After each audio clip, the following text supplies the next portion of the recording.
Today we're going to be painting these butterflies. I am super excited. Fun fact about me is butterflies are, well, basically one of my favorite things ever.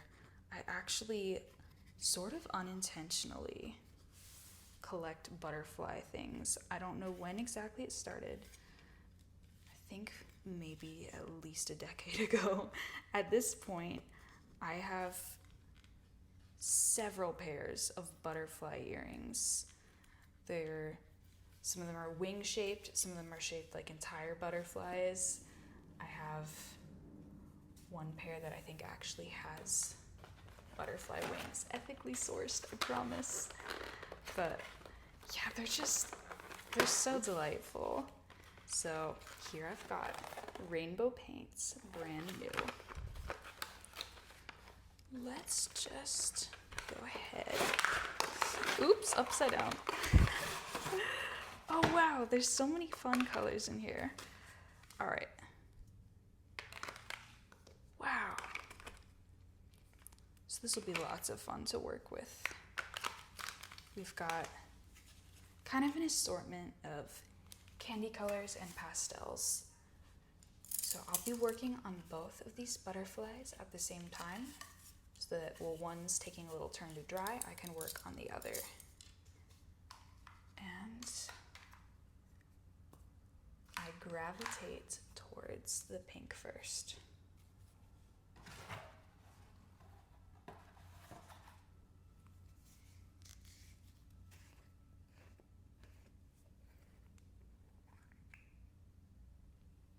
So we've got a beautiful raspberry color here. I think I'm going to start with this small, well, kind of medium-sized rectangular shaped brush. So I'm just going to dip it in, and I'm going to start painting the left corner of this butterfly's wing. In my head, I have this idea of making a gradient. So it'll start with this color on one side and then transition to another color on the other side. So I want to be pretty careful as I'm doing it, not to get it on any of the wing spot parts.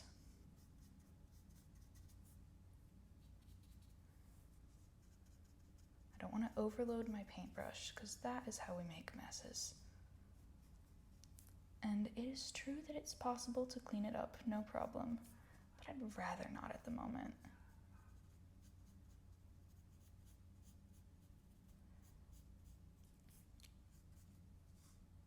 All right.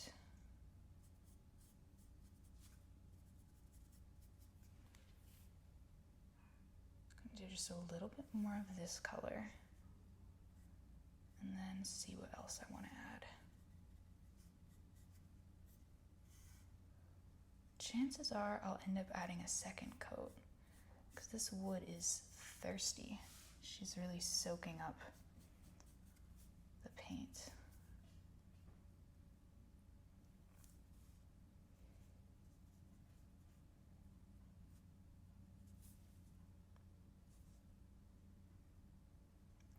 This part in between, this little spot on the wing, this little teardrop shape.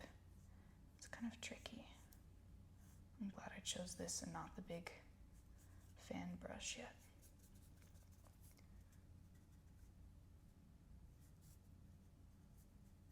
Oops, I accidentally got a tiny dot on the wing spot. I think that I'll be able to cover it just fine. All right, so here's what we have so far. I'm going to continue down to the lower wing.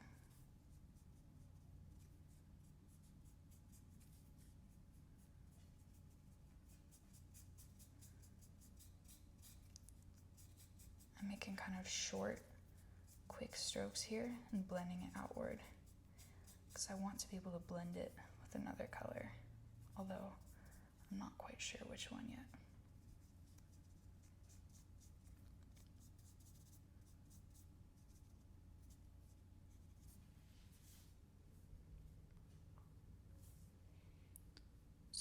on the color wheel, pink, if you count it as being in the red family, and this is really more of a magenta, it would be near to orange.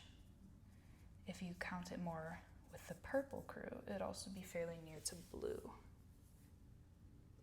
I think, though, that I'm going to go...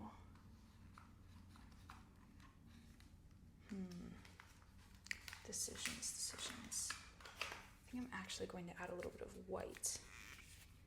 Create a slightly lighter. So with the pink paint that's already on my brush, since I didn't wash it, as well as the white that I just added, creating kind of a pastel pink, which you can see right here.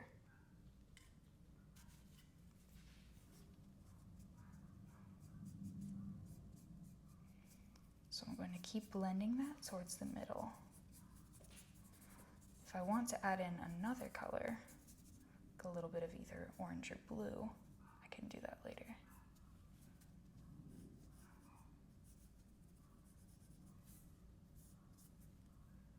Do another little dot of pink.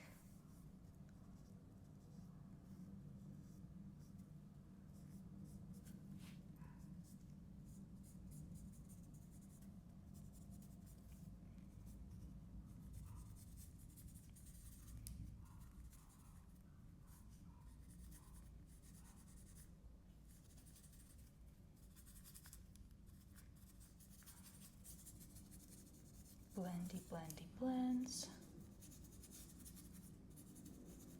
I really think that blending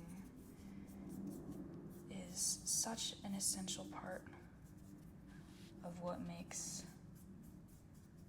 an art piece have that really nice polished look to it, even if it is something kind of more scrappy and homemade. There we go. It's got almost like a watercolor look to it. So I'm going to set that aside and let it dry for a little bit. Meanwhile, I'm going to get started on the other butterfly, the little one.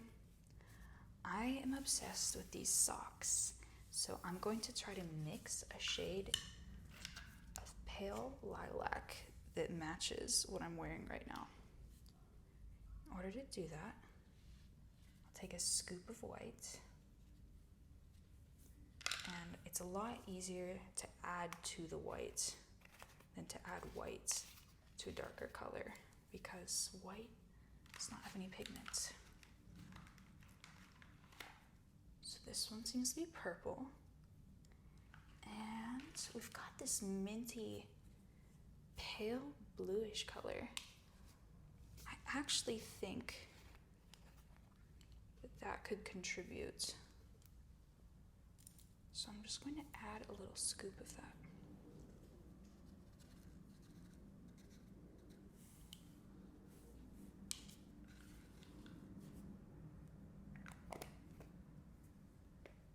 And then I'll add a little dot of purple, and we'll see how it turns out. Probably I'll want to add a little pink after that. I'm just curious to see what we'll get.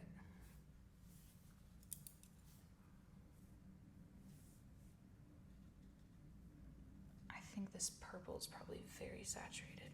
I'm even going to set it aside, because if it gets in the other brushes, they'll be so purple. All right, so I'm going to use this brush, the one with a little bit of blue on it, to mix. So we're going to mix it up. Oh wow, that's so cute. So if I want it to match my socks perfectly, because right now it's a very lavender color, I would need to add a tiny bit of pink.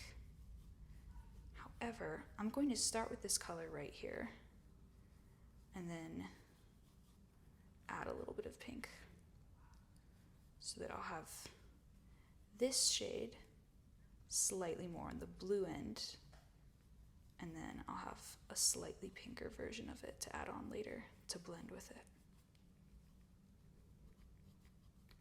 I am in love with this color though.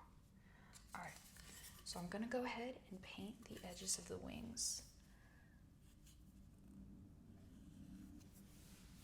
I'll be mindful of my feet and not let them fall asleep. So I'm going to switch legs as I paint.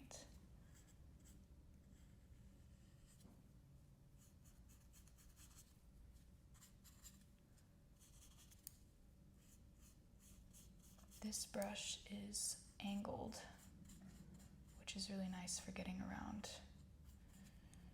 some of the trickier areas. Like this little cutout area on the pattern part of the wings.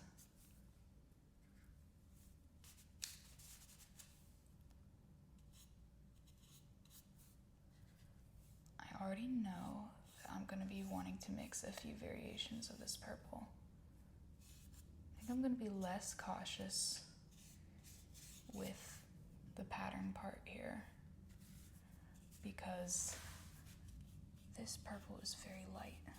So if I mess up and get a little bit of another color in a spot where it's not supposed to be, I think it'll be pretty easy to cover up.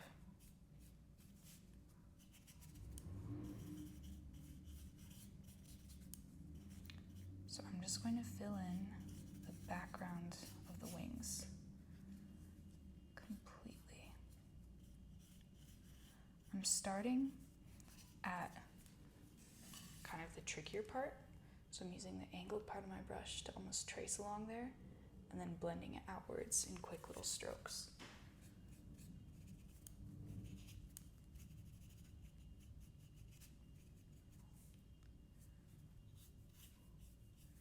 This type of wood is a slightly different texture than the other one. It's a bit smoother, so it absorbs less of the paint.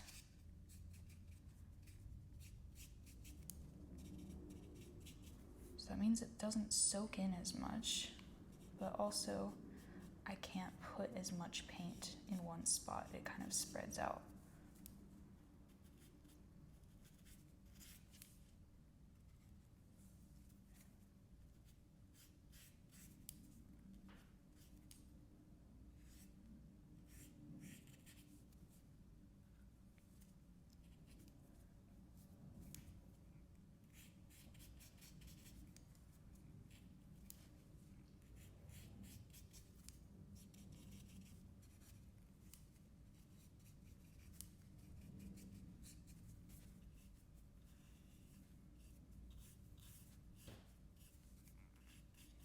I really like this color. It's a very dreamy, princessy sort of color.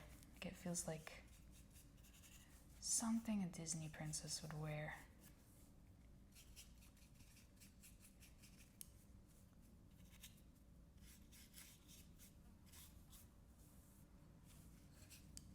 Pink is most certainly my favorite color, but I do think lavender is second. So there's one wing so far. I'm gonna flip it over so that I don't have to get paint on my hand. Since I'm right-handed, I don't have to reach over the painty part to get the left wing.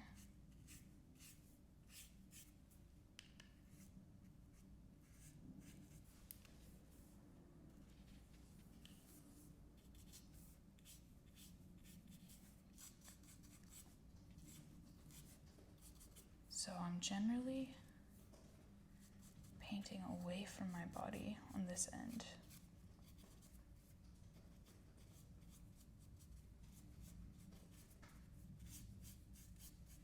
Kind of up and outwards. So if I were looking at a compass, this would be northeast. That's the angle I'm going.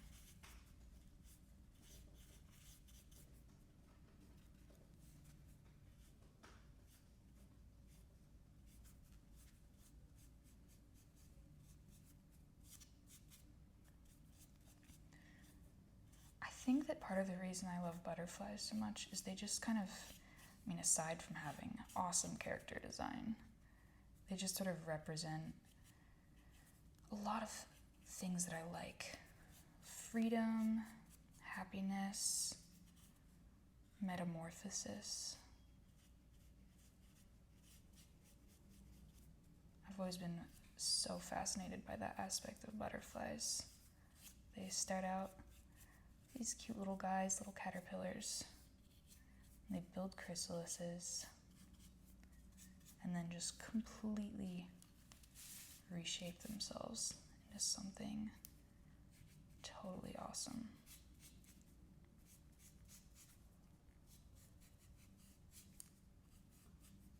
In school, when I was a kid, we'd watch monarch butterflies hatch from their chrysalis.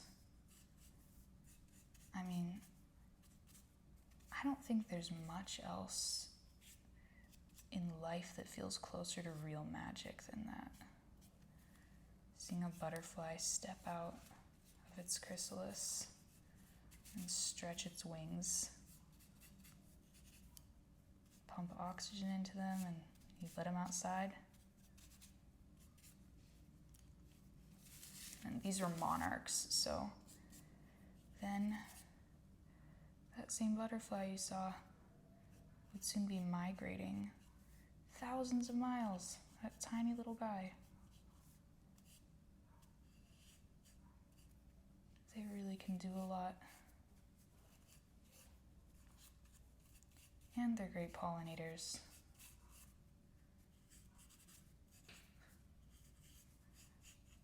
Though I have seen butterflies in mud puddles more than once, which is a really funny juxtaposition to me.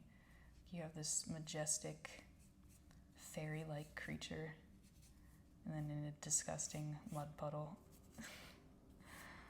Because, at heart, they really are just bugs.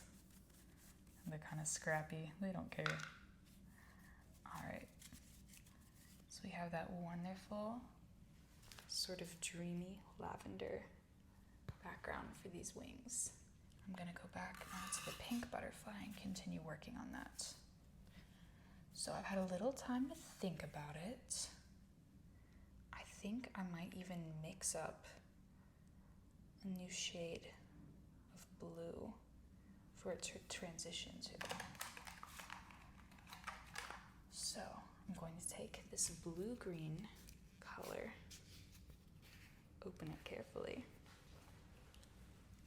and pour a little bit into my trusty paint palette. That was more than a little bit. That is okay. I will probably still use it. So I think I'll mix some of that with the minty color.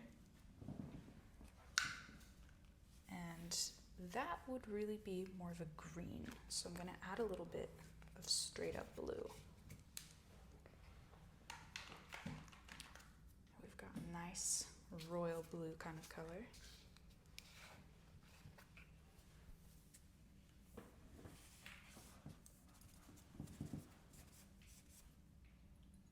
First brush rinse.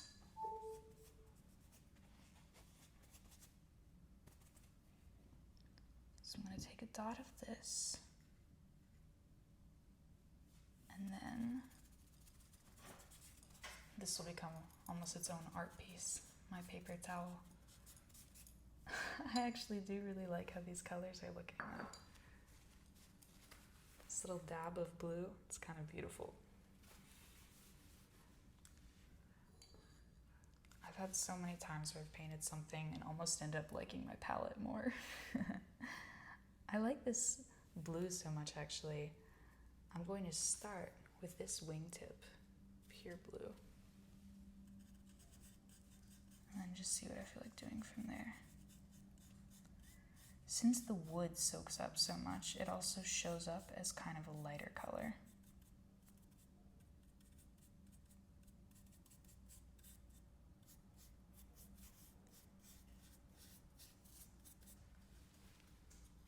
So here you can see, I really like it. It really reminds me of, it has a watercolory look to it.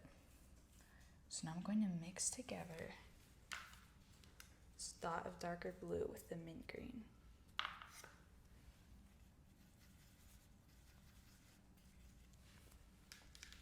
And it comes out as this really pretty color. So I'm going to put some of that a little lower down on the wing.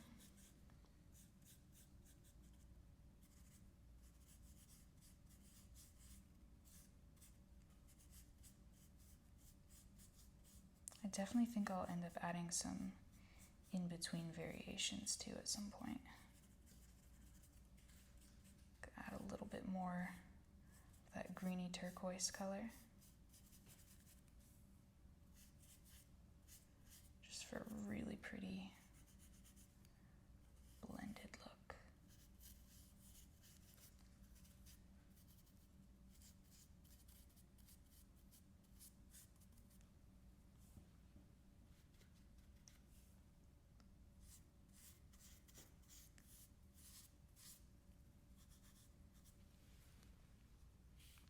So I'm going to add just a little more white.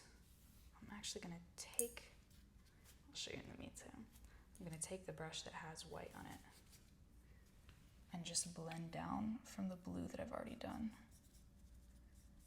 Oh, whoops, that has a little purple on it.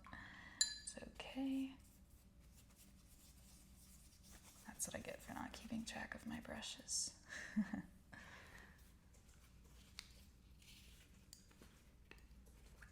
It's okay though, because I was already planning to blend the purple and blue at some point. This is good practice. I'm just going to leave this open since I think I'll be using it quite a lot, but I want to be able to access it. So I'm actually just going to mix these. I'll keep using my blue brush because it's easier. Go over that little slight mess-up spot. And it's already blending out like it's nothing.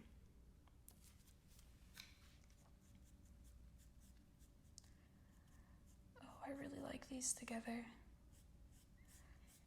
The white paint has a little bit more of a thick and buttery texture than some of the other colors. It has some of that like buttercream frosting feeling to it. So it adds a little bit of opacity. Some of the other colors. For some reason, the straight up blue is a bit more on the sheer side. And this helps it to be not quite as see-through. So I'm going to keep blending down and going a little lighter as I do, adding more white.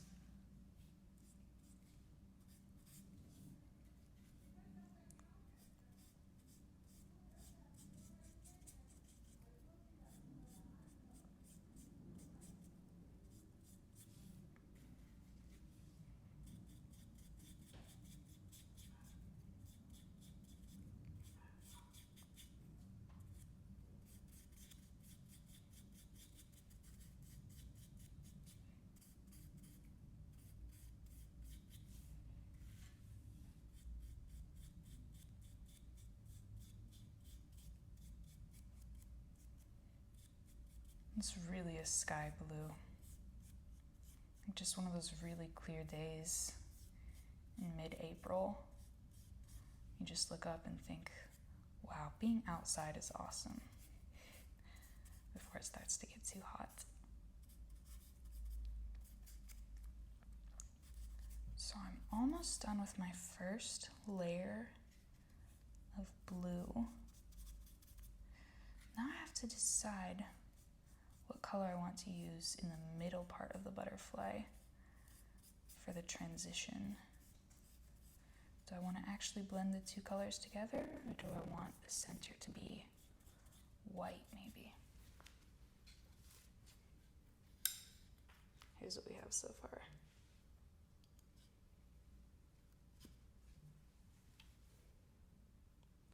I think for right now, I'll start with white. It's kind of an in-between intermediate transition shade. And then see what we end up adding. So I'm blending between the two sides as I do it.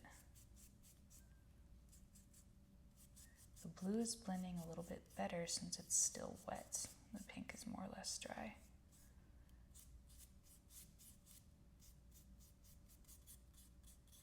Although the pink is coming up on it a little bit too. Do just a little bit more. So now I'm going to blend from the pink side. I'm starting on the pink side and dragging to the center to help that blend just a little more. And we're getting a really nice cotton candy look.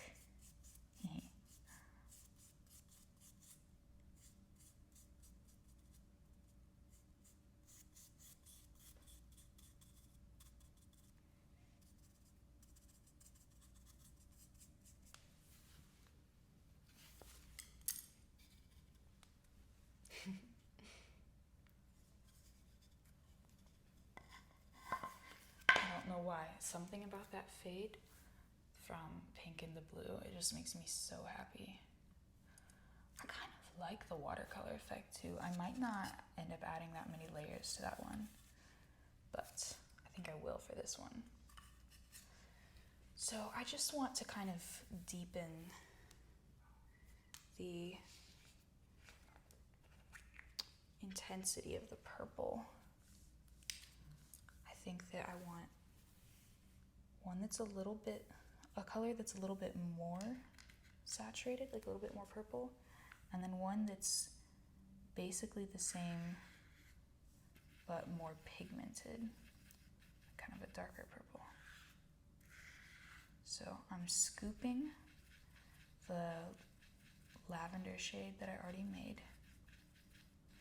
into one of the little circles on my palette. Again, I really like just the color that we're ending up with in the middle. I might end up using that later for some of the markings maybe. So the color that I just mixed up,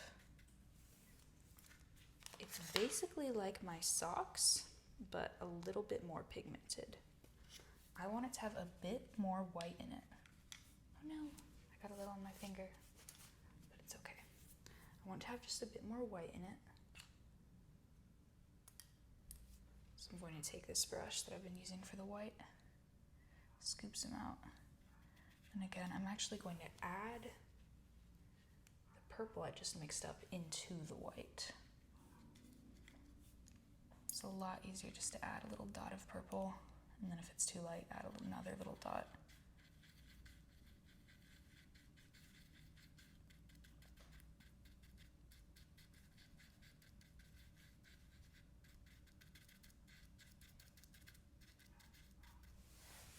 And it really is almost a perfect match to my socks. Yay! I'm just gonna dab some of the excess off.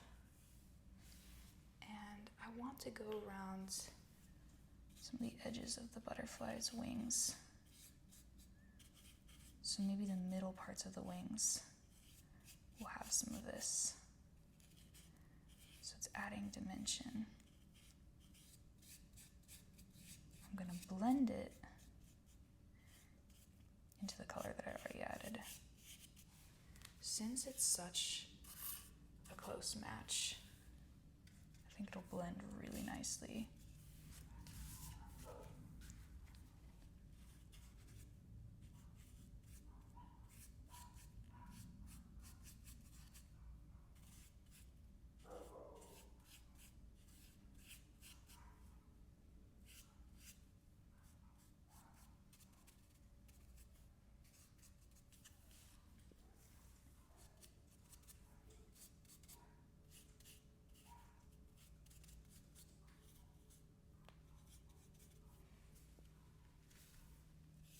I'm going to blend it up a little bit from the middle of the wing up towards the edges. The goal is to make it blend so much that you don't really notice any sort of harsh transition line. It just kind of magically goes from a little bit pinkier in the middle to a little bit bluier towards the top and bottom. Ta-da! I think that I need to do a little bit of that towards the center as well.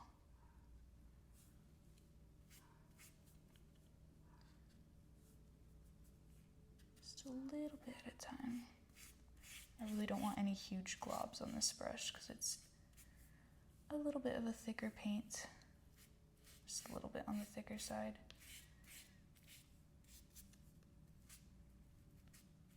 It'd be annoying to lose control of it. Alright, now I'm going to mix up a slightly darker shade of purple. So I'm going to take a scoop of this and put it in the next pocket over. Then I'm going to use my purple brush. Remember that from earlier? Add just a dot. It's so saturated, I think this will be enough. And we swirl it together. Look how pretty these three look together. That is what my butterfly will look like. Yes, I'll probably get some paint in my hands. It's part of the process. So I want that darker purple definitely towards the bottom of the wings. Ooh, yes.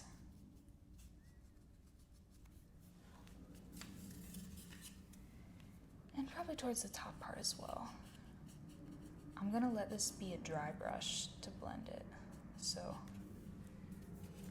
I'll basically use up the rest of what I actually have on my brush, and then on the top parts of the wings, and then without reloading, I'll blend the bottom parts upwards and then the top parts downwards.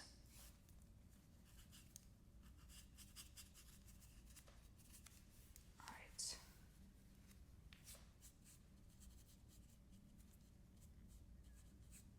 And that gives it that really lovely watercolor look.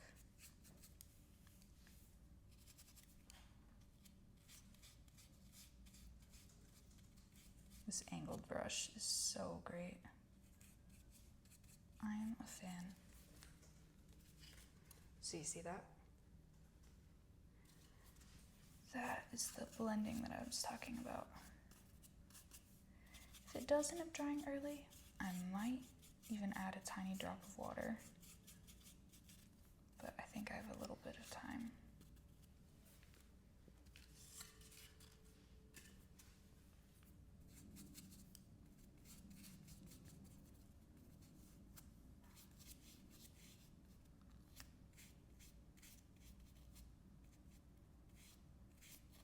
There we go.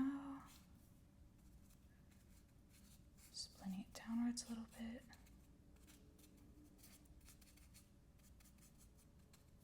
I don't know if you ever made coffee filter butterflies as a kid, where you take coffee filters in food coloring and make them into butterfly wings. Somehow this has a similar vibe to me. I always thought they were really pretty.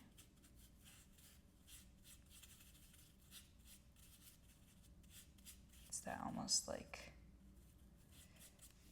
tie-dye-esque colorful tissue effect. That watercolor look. At one point I really wanted a dress where the fabric was dyed in a similar way to this. I don't know, there's something about it that just makes me so happy. Alright. So here we have our meticulously blended little lavender butterfly. We'll set her aside for now. And back to the first one. Let's see. What do I want to add for her? I kind of like actually how the grain of the wood shows through. So I think I'm actually going to wet this tiny brush and use it to blend it just a little bit more. We'll see if that actually works or not. I'll take a tiny bit of this color.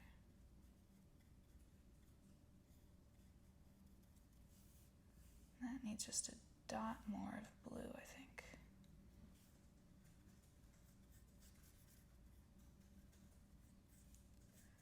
So I think that the upper corners that are really dark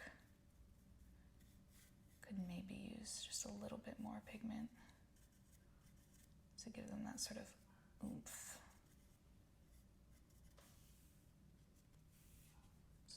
the other one with the pink. I'll go ahead and get this brush dirty. I have a tiny bit of unmixed pink over here on my palette, so I'm just going to use that. It's not lazy, it's efficient. And it's time to start thinking about how I want little dots and such to look on the wings.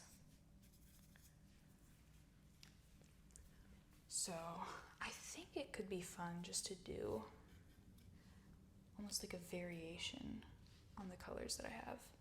So on the blue side, right now it's like a very middle of the road, not super cool, not super warm. I think maybe some of these spots I'll have more of a blue-green look. And I definitely just realized I need to add a little bit more on this part. There we go.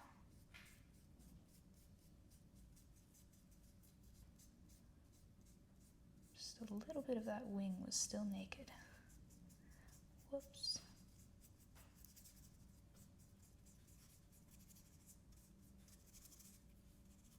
Add a little more to the center part of the butterfly too. And I'll add in the fan brush to blend it out. Just got to get a feel for this guy.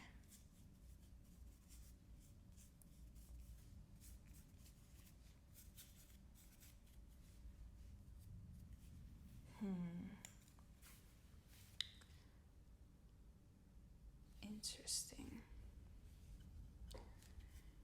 So I think what I actually might end up doing is a little bit of opposition. So I got a tiny dot of blue here, but I sort of like it. So I might work with that a little bit more. Can even play with gradients within gradients. I'm gonna rinse off this brush that I used for dark purple, so I can use it for a new color. Adding to the art piece, it is my towel.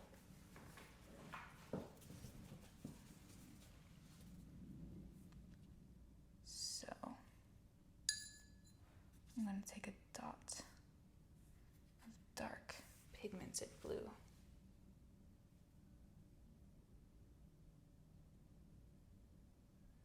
Put it on this little spot for the butterfly. And blend it outwards just a touch.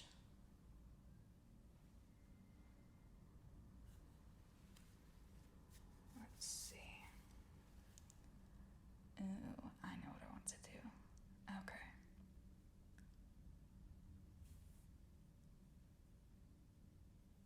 I'm going to put that brush down for a second. Then I'm going to take a little bit of purple. And then in this part of the butterfly's wing, it's more hollow. I'm going to go ahead and fill it in with that dark purple. Might layer something over it later, but we're going to start with that for now. I really like that there. I think because it actually is hollowed out, it seems further away to use a darker color. And since it actually is further away too, it just feels right. So you see what I mean? How this dark purple just looks so right there, where the butterfly wing hollows in. It kind of exaggerates the shadow that is already created from it being further away. On the other side, I'm going to do something similar.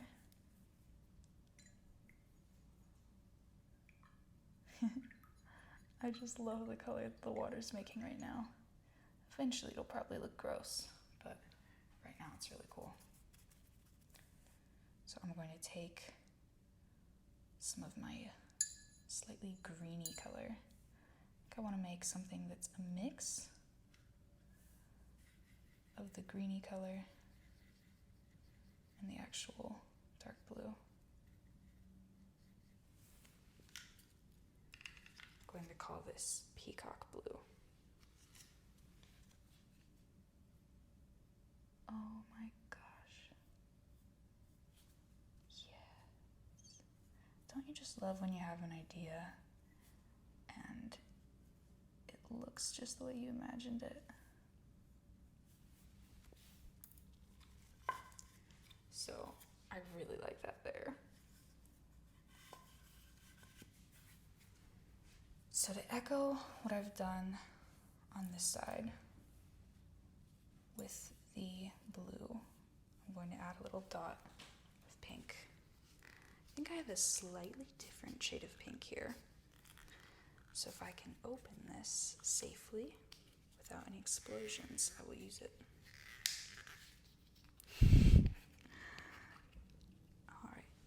This is a little bit more of a purple than the hot pink that I've already used. I really like it, actually. Just gonna go ahead and use it. That should be just right for what I'm doing here.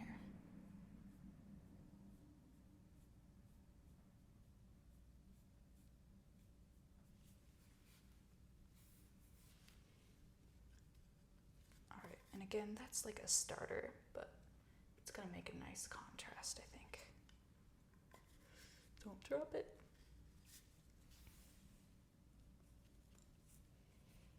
So I think that in the lower hollow portions, I'm going to repeat the same thing that I just did. So I'm going to use the peacock blue on this side.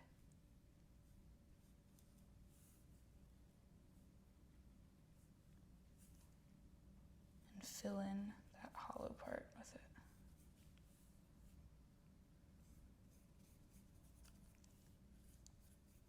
This brush is maybe not quite as nice a texture as some of the other ones, but we'll make do.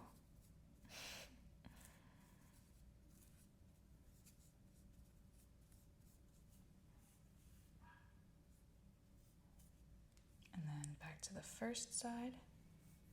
I'm going to use some straight up purple.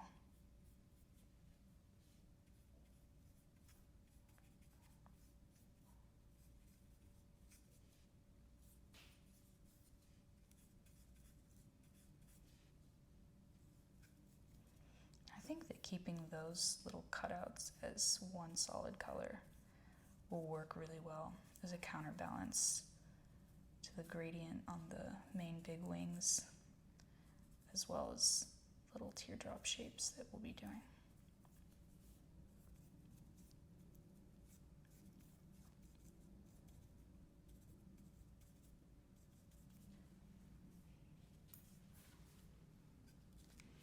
All right, so here we are so far. I'm going to let this dry out for a little bit and return to this one.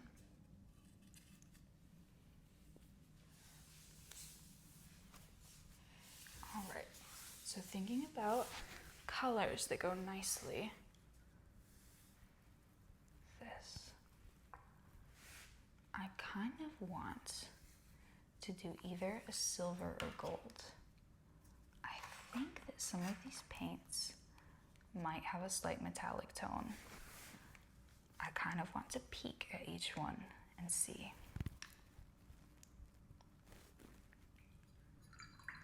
This is my first time using both of these, so I'm not sure.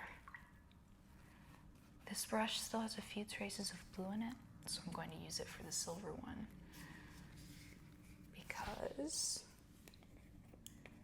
I think that silver and blue pick each other up well. Can't tell if it'll actually be silver or kind of an awful muddy color.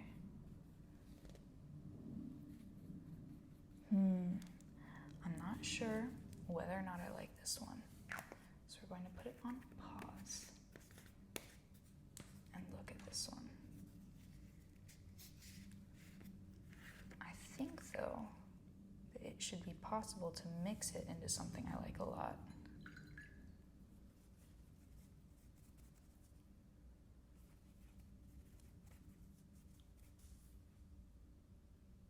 All right, and here's the goldish color. That has a kind of a nice sheen to it. Here you can see the silver and gold for yourself. I think think I'll end up going with the gold. It feels right. I'm going to mix this gold color with just a little dot of white. Again, I think that will help to increase its opacity so it's not quite so see-through. If this was a little bit too much white, I'll just add some gold. So we're gonna swirl them together.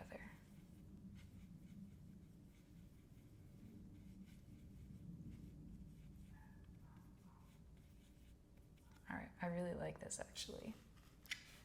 Since I didn't make that much of it, I'm going to use a little bit on one side and then a little bit on the other so that we don't run out before it's time.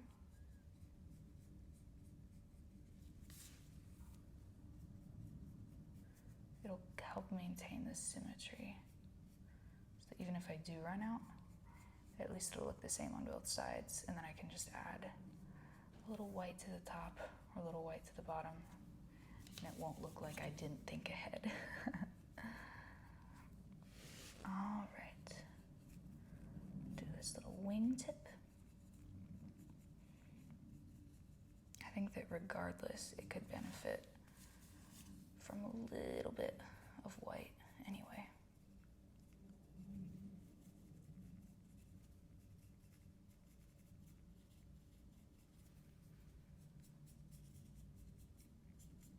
So I'm blending upwards and downwards because I don't want it to look one-dimensional. I want it to have a sheeny, shiny effect.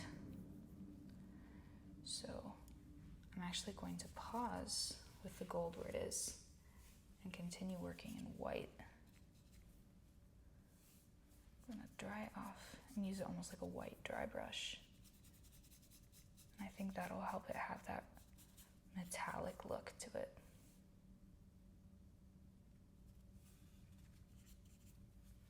A little bit more white. I'm being like so cautious with this just because the white is so thick. If I use too much of it, it'll just paint right over the gold. But if I get the ratio just right, it makes it look like the gold is reflecting light. I want it to look like a little purple butterfly with gold filigree, like it's a piece of purple satin with golden embroidery.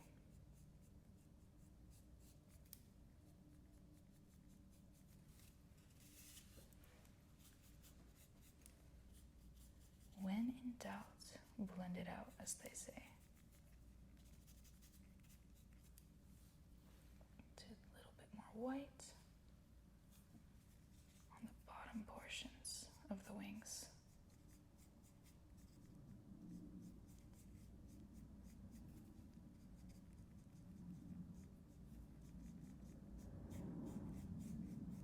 Purple and gold is just another color combination that it feels underutilized to me. Not just any purple though, like a really soft lavender.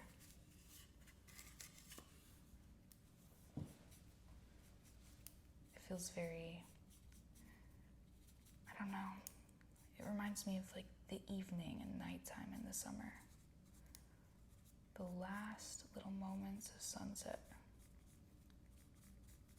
Golden rays, purple sky.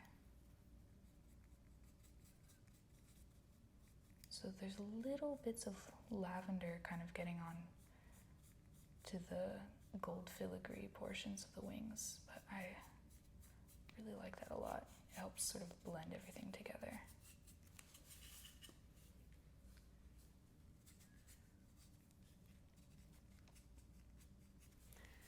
So here's how this is looking at the moment. I'll probably end up adding another layer of some things, but I'm quite happy with it so far.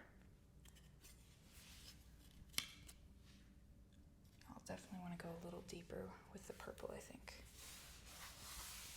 All right, it's time to figure out what I want to do with the teardrop parts of these wings.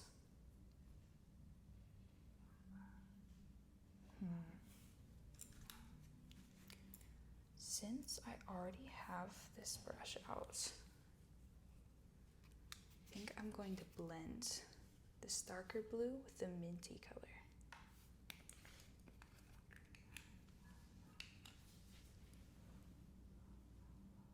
Just a little dot, and then we can add more if needed. It's so sheer on its own. I guess I hadn't tried that before. So since it's so sheer, I'm going to mix it with this pre-established tealy color.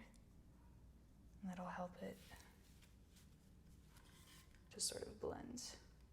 Still needs a little bit more because it looks a bit streaky.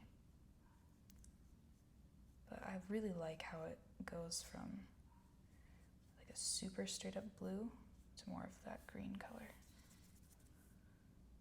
I'm going to use another little dot of, we'll call it true blue.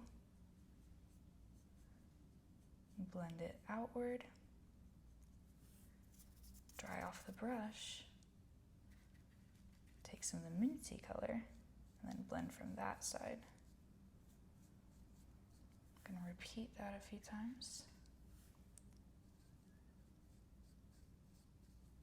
Go almost in a little spiral shape as I blend. One more little dot of true blue.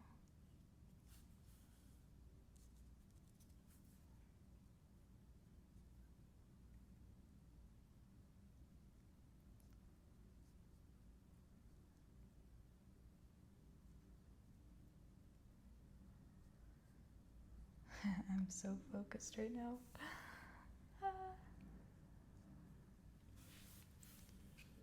Alright. And then we get that really pretty raindrop look. So I want to do the same thing on the other side. I want to figure out what I want my light color to be. So I went here from cooler to warmer as I went outward. I think I want to do the same thing on the other side. So right now, the innermost portion is a cool magenta pink. Warmer pink has more almost orange to it. I don't want it to really be quite orange, I think, but definitely a little bit more of a red tone to it. A little more peachy. So what I'm going to do is mix up a lighter pink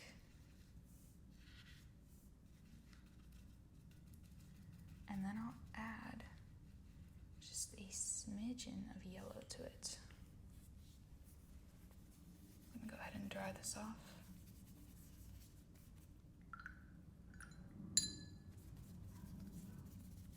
Adding to my art piece here.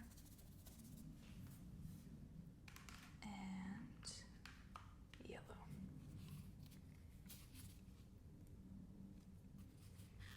It's actually a great way to mix up a really nice peach color, believe it or not, is mix a pale pink and then add just the tiniest bit of yellow. I think this pink will also need a little bit more white. Yes, my process is a little bit messy. It wouldn't be fun otherwise.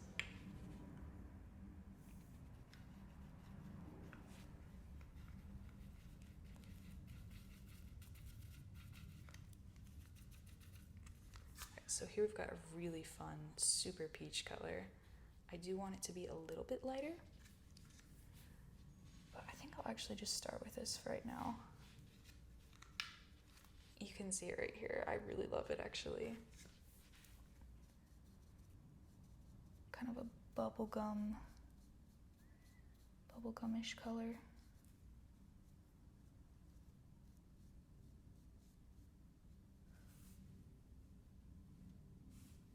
So it's blending really nicely with the color we already have down.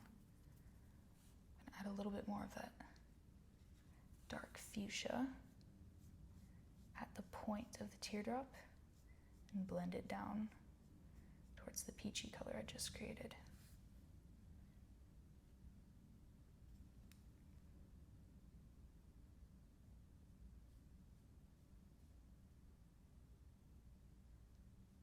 Raspberry at the tip, and then might even use for this one a tiny dot straight up yellow. Can't use too much or it won't work. But if it's just the right subtle amount, it'll look like a flower petal. Oh, that is making me really happy.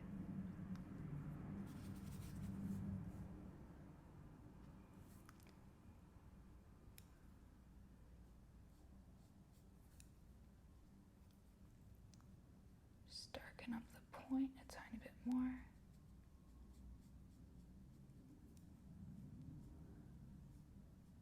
I almost want a tiny bit of like streakiness to show up. Same as how any real flower petal has striations to it.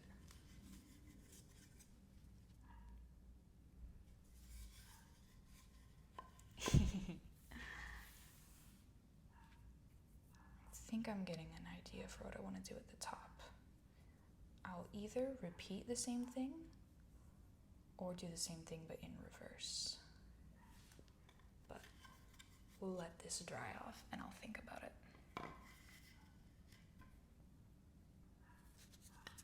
Back to this guy. All right.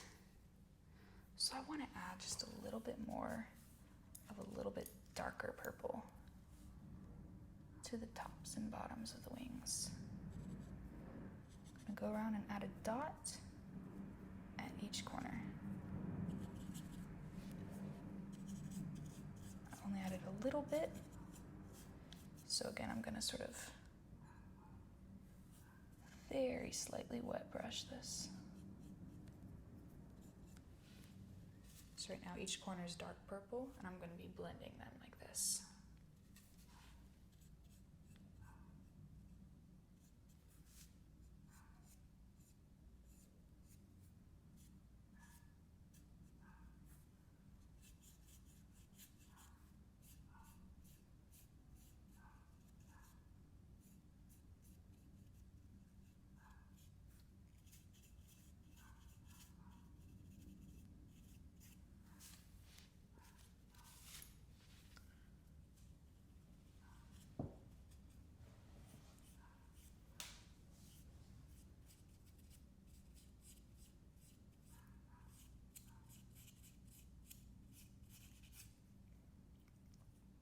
So my favorite butterflies are definitely the swallowtail ones. The ones with the little, they're not really tails, but they just have these extravagant sort of attachments on their wings. I just think they're magnificent. Though, I think they're almost always a little bit battered when I see them. I'm like, you poor thing. They always just look so scrappy. I guess that's part of the burden of having something so extravagant to carry around all the time. I feel like they're the peacocks of the insect world.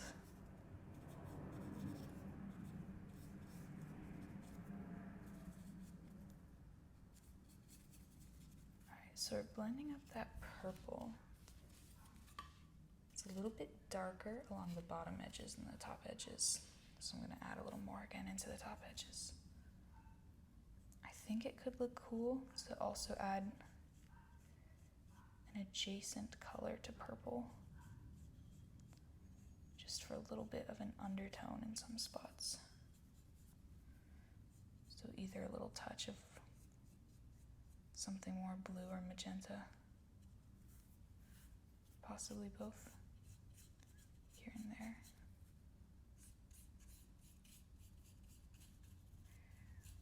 If it's not super blended, I'm not going to worry about it too much. because I can just work on it a bit more later. Or even wet brush it, as you saw earlier. Ta-da! Alright, so for this one, I want to figure out what I want to do on the inner portion of the wings.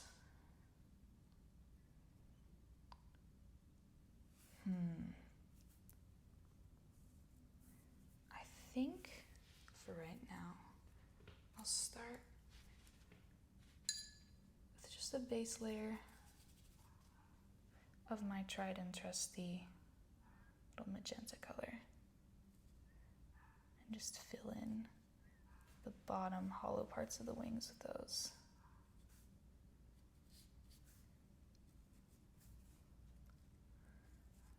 So I kind of want these butterflies to look like sisters.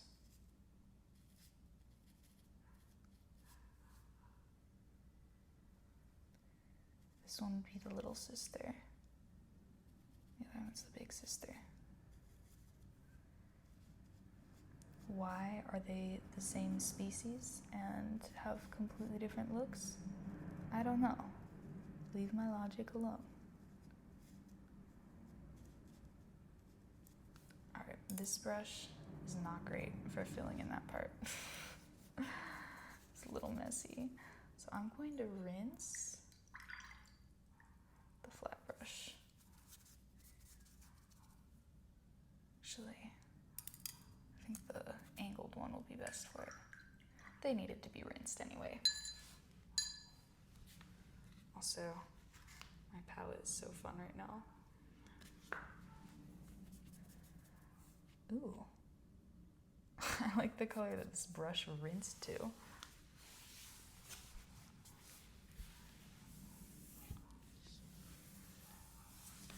Gonna make sure my leg does not fall asleep. And I'm gonna get a little bit more of my fuchsia tone. So now I can use the pointy part of my angled brush. And that's a bit neater looking.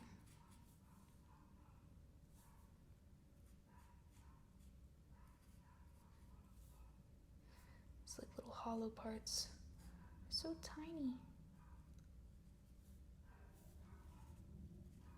That little rosy color. There we go. And I can use the pointy brush just to fill in some of the parts that need a little tidying up. I'm gonna worry more right now about filling this in than keeping the edge filigree part clean, because I can just go over that again with some white and clean up any spots that really need it. But I don't want to leave any gaps of wood. All right. I think it could be fun to see what happens when I mix this here magenta color with a little bit of black.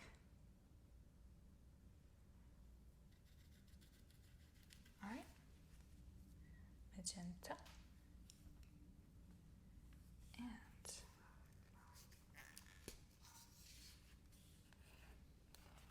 black. I haven't used the black paint yet, so I'm not quite sure how dark it'll actually end up being. Before I use it, I'm just gonna put down my magenta in case the brush gets really dirty afterwards. One thing about black pigment, it's a bit more difficult to remove. So I'm gonna fill in these little windows, little hollow parts of the wings. Again, I'm getting a little bit on the border part, but that's okay. Right now I'm just focused more on filling it in completely.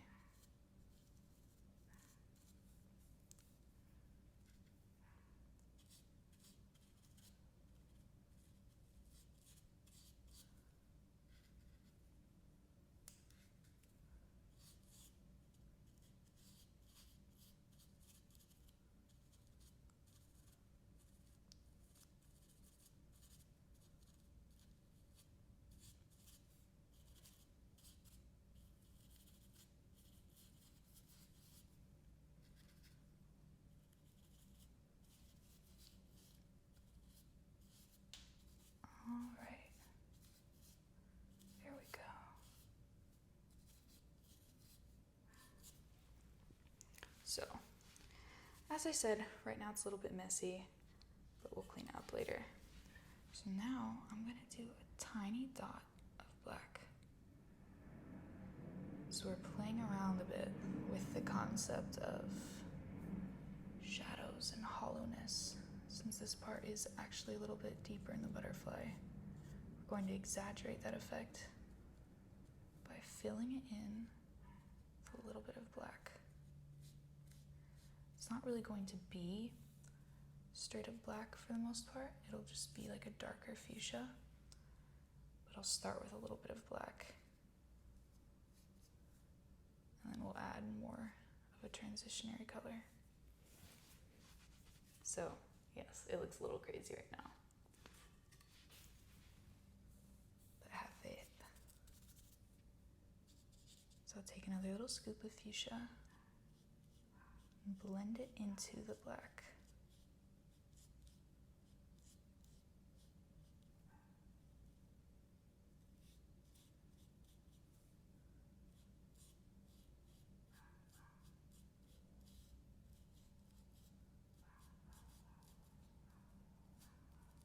Feels honestly liberating to just ignore what's happening to the border part right now. We won't worry about that. Just focusing on this part. Purple and black is Kuromi colors, if any of you are Sanrio fans.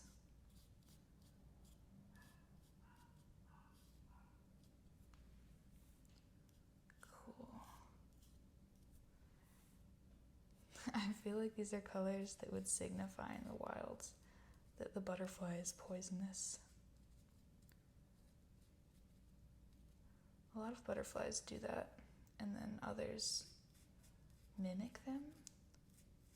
Which, interestingly, when too many butterflies are mimics, for example, a viceroy butterfly is a mimic of a monarch butterfly.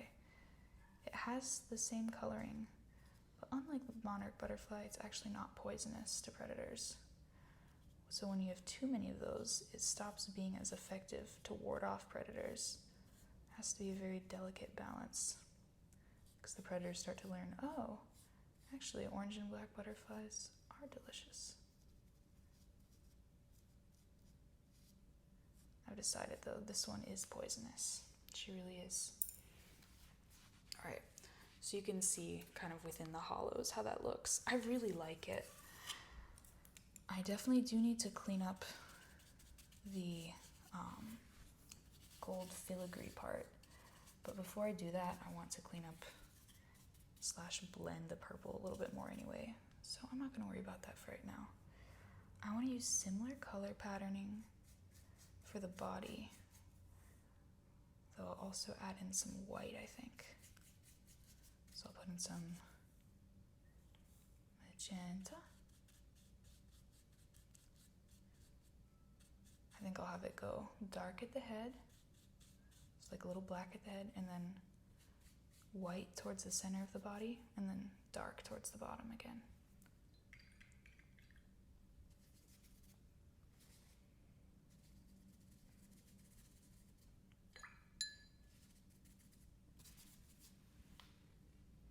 All right, so I'm gonna add some of this white. Little white. That was a little more than I needed because I want to dry brush blend it. So I'm almost dabbing this to blend it because I'm doing it fairly strategically right now.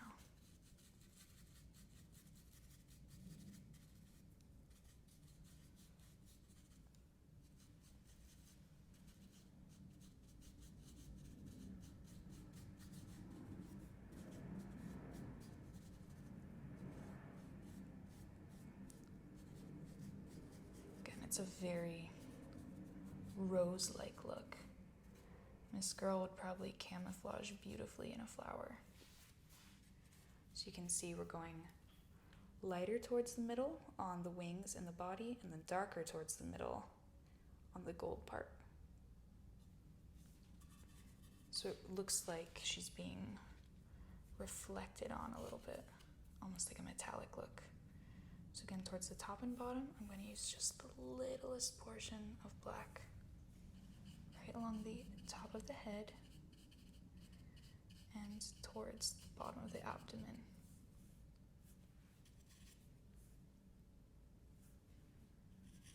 A little dot is all that I need.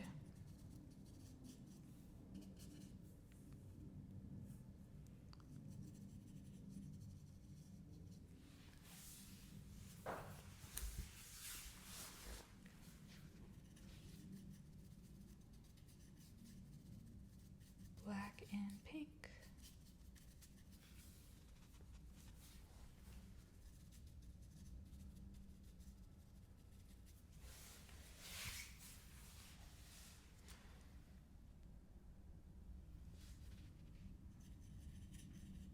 I'll even do a little more black here, if I can get away with it.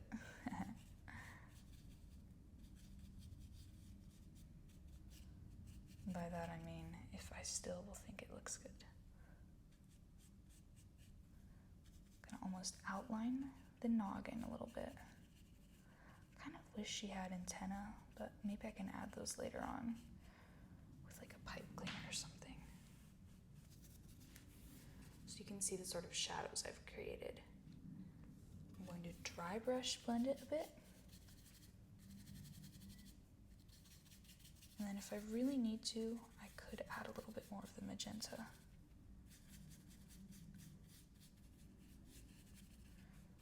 This would be, if I'm remembering my terminology correctly, a tint.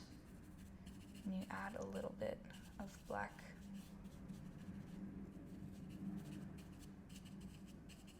to a color. There's tints and shades. One is when you add black, one is when you add white. But I don't want to teach you the wrong thing, so go Google it. Alright, I really like how this blending is looking. Are you seeing the vision? We'll let her dry for a little bit. I'll work on the purple when I come back to it, and then probably redo the gold just a smidge, and then she'll be done. Alright, so I've had time to ruminate on this. I think that what I'll do is for the top ones, I'm going to use the same colors, but I'll have the outline be darker and lighter in the center. Same here.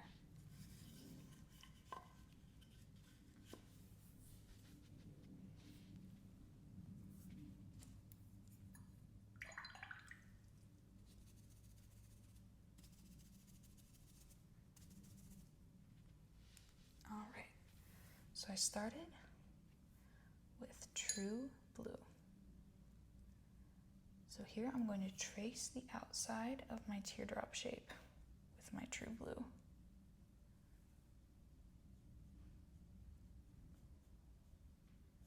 My brush is a bit wet, so it's kind of bleeding interestingly, although I don't dislike it. It's a little hard to control though. So I'm going to dry it off a bit, go back in with just a little more.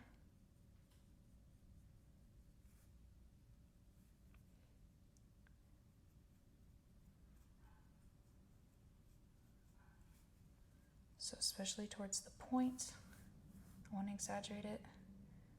And then towards the outer part, I also want to exaggerate the darker color. So I'm going to let that alone for now. And on the other side, my pretty magenta.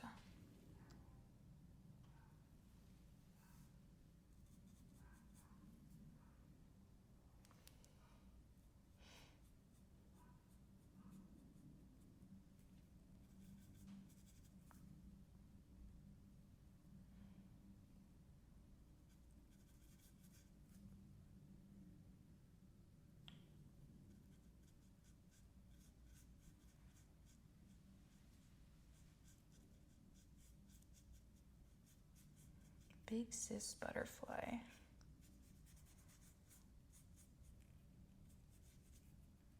Is it papillon?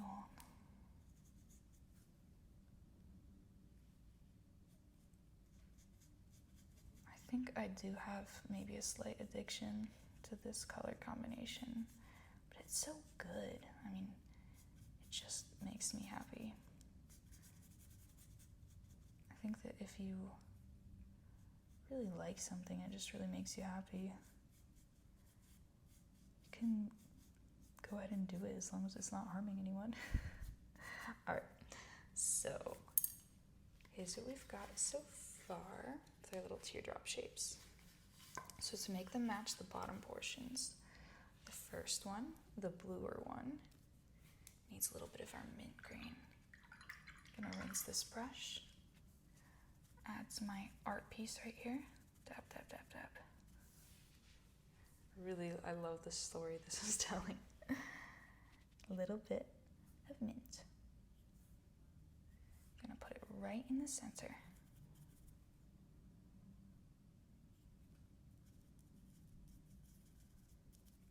Since this teardrop is bigger than the other one, I think we can almost exaggerate the gradient more. It's gonna have a little bit of almost straight up pure mint color towards the middle. Versus for the other one, it was more a mixed color, like it never became pure mint. I'll just add a little bit more blue to the outer edge again. And we'll blend it until it's just so. I want it to look like a little rain puddle that you could almost see your face in. Yes.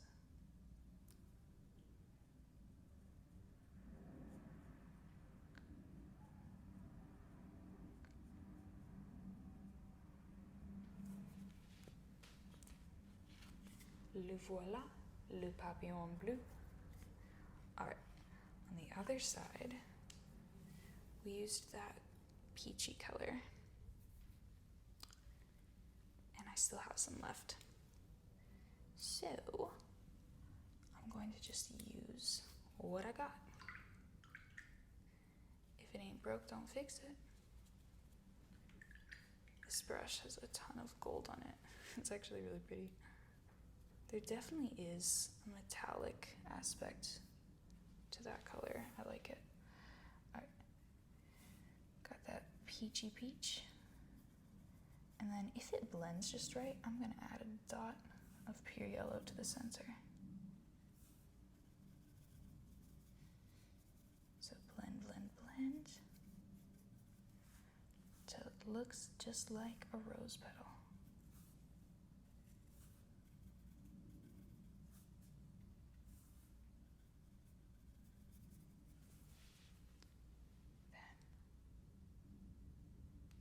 Tiny little dot, almost imperceptible, but it really shows up. Oh, that's so fun.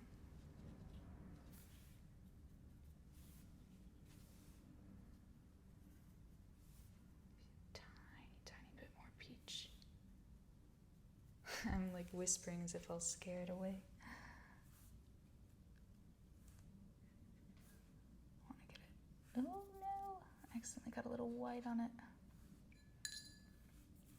I want to get it just so. It's okay, the white scrapes off. Tiny bit more of my fuchsia. Fuchsia is such a funny spelling. Like if someone said the word fuchsia to me and I'd never seen it written out, I don't think I would ever, ever guess how it was spelled. I want it to be just a little bit darker.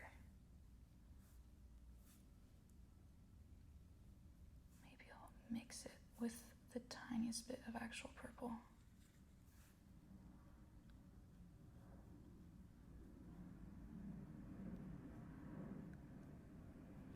There we go, that little oomph that we needed.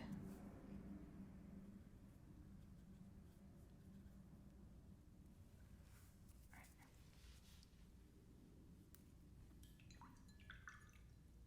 It's funny, that glass is really staying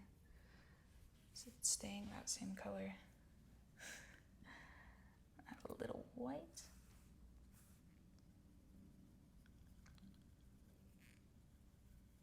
White to help it blend, because that buttery texture we got going on there.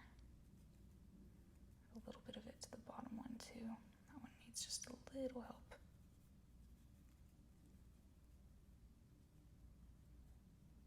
There we go. A little bit of that sheeny effect. And check out that balance. Okay, let her dry. Let her process a little bit. Almost there. Now this one, little sis, she needs a little help. I'm gonna start by rinsing my brush. Add to the canvas.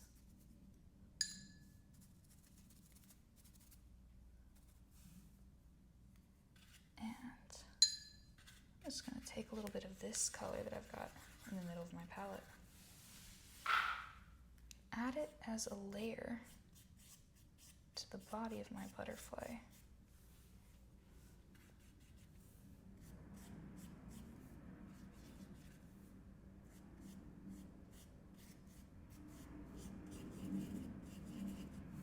I'm gonna add it to the center of the head and sort of the middle part of the body. I'm using almost like a zigzag shape. So I go up and down. Again, that mimics the sort of shape that light makes as it falls onto an object.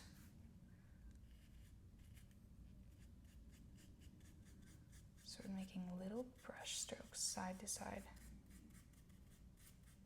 as I go down the butterfly's body. Head, thorax, and abdomen.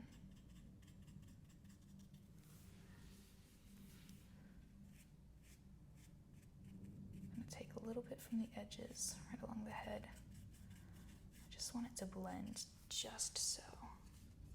Ta-da! I sort of think I want to add like a really bright highlight too along the middle of the body. Because the wing pockets are so dark. I just want to contrast with that a little. Though I might also mix up a new color for the windows of the wings. So there's that fuchsia color, and then this one's more of a hot pink. They're very similar, but the hot pink has almost more of like a Barbie aspect to it. And I think actually that'll be really fun for this little guy. So I'm gonna bring some of that into my little sister butterfly. So I've been underutilizing that really fun hot pink.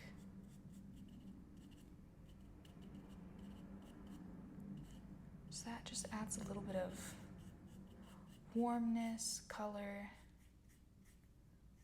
a little friendliness to my butterfly. Like, she's still poisonous, but she's not gonna hurt you though. Only like if a bird ate her or something. Ideally, they'd spit her back out. Right. Here's the body, slightly more blended.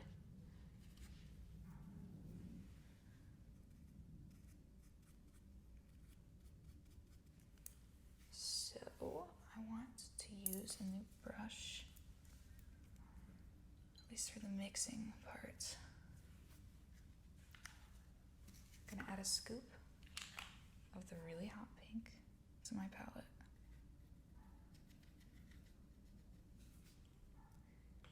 Then I'm gonna add a little bit of white. I'm using another brush to take it so I don't make the white all messy. I think I actually want to use my angled brush for it.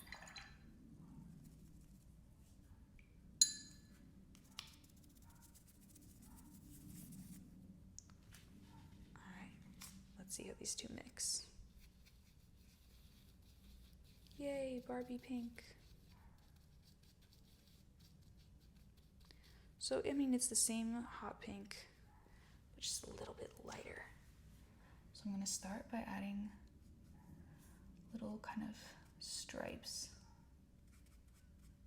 in the middle of the butterfly's body. Again, I think it'll just emphasize that shimmery look that we want.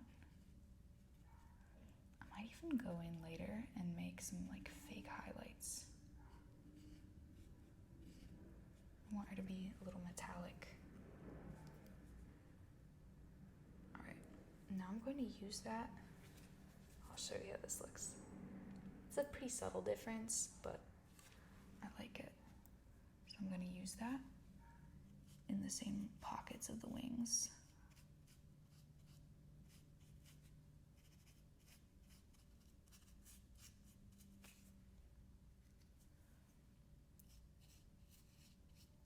And we needed another little layer there anyway. I think it just smooths things out a bit.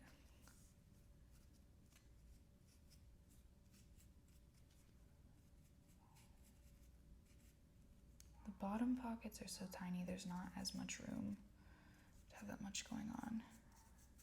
So maybe I'll leave that alone a little more. But I definitely really like how the hot pink looks on the body. So I also want to blend the purple part of the wings a bit more. I think that I'm gonna mix up another, well, maybe I'll start actually with this like pinky purpley color I still have a bit of.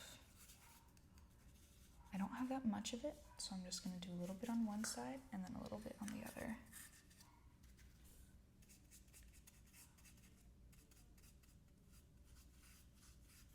I want to really get in close to the raised part, what I've been calling the filigree part, because after I've done this, I think I'm going to go ahead and touch up that part. I don't want to have any gaps before I do that, because then I'll have to paint up to the gaps again, and then I'll mess that part up again.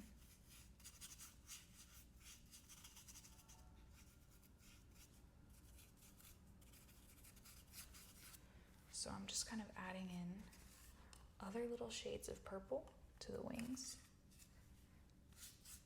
to give it more dimension, a little bit more of an ombre look. I think that what I need to do now, since I've been leaning into the warmer, pinker slash like more orchid part, is mix up a shade of light purple that's a little bit more on the blue side. Use a little bit of a wet brush to blend it first. It's really looking pretty. It's like little flower petals. Oh, I know what these colors remind me of. It's like an iris. I really love irises. And they're that super lovely purple color, like a really rich purple, with the yellow for the pollen. I knew there was a reason I felt more drawn to purple and gold than purple and silver. Even though I do think purple and silver go together wonderfully,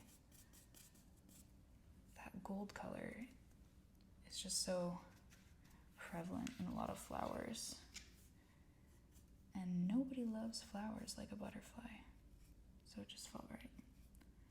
So I'm really getting up in there, getting all the edges here before I do my final top layer for the gold part. I might end up having to touch up the body a little bit too. That's okay. This is about getting the wings really locked in.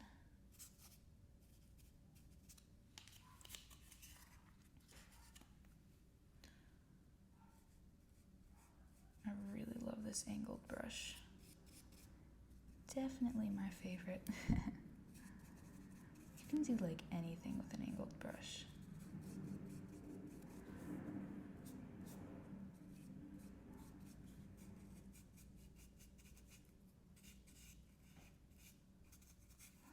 wow. You know, I really like purple, depending on the shade.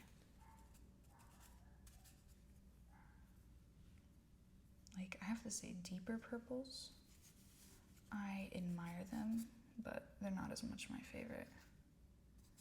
But like the really soft, gentle purples, a little bit of pastel to them, they're just so lovely. Another type of flower that I love, comes in this sort of color, is clematis. I think also known as hyacinths. Are hyacinths the same thing? They're a beautiful star shape, and during like the late summer, they just look divine.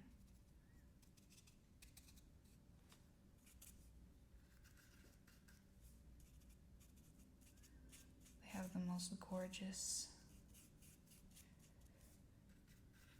sort of fade from more violet into the most soft, soft purple.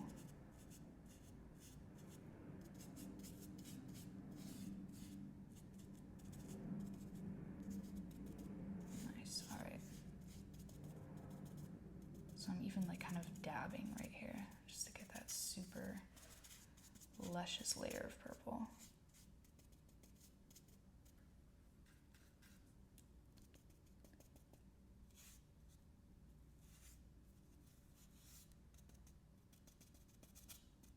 Tap, tap, tap, tap, tap, tap, tap.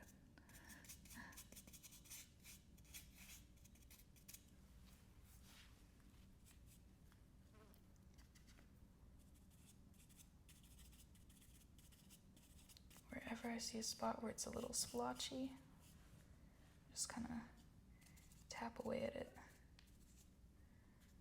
And gradually becomes the way I want it to be. That didn't sound evil at all. A tiny bit more dark purple, I think. Just along the bottom edges of the wing. Maybe the top edges as well. Ooh. Ooh. Now that is really a game changer. So when I added the really deep violet, it just suddenly emphasized the lighter parts even more. I think like the stronger that gradient is, the lovelier it becomes.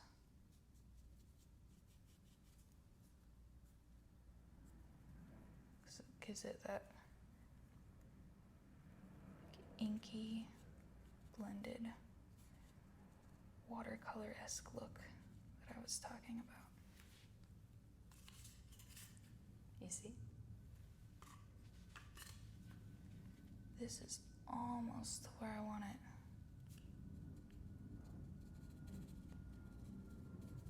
So I'm just going to tap along the border of this wing, the dark purple. I think it's okay if these wings do not match perfectly, because most butterflies in real life, as I said, they're a little bit scrappy, and the pigment on their wing is actually made up of little tiny scales, which means that if they got into any sort of tussle or just, even blown around a little bit, one wing might end up being a little bit darker than the other.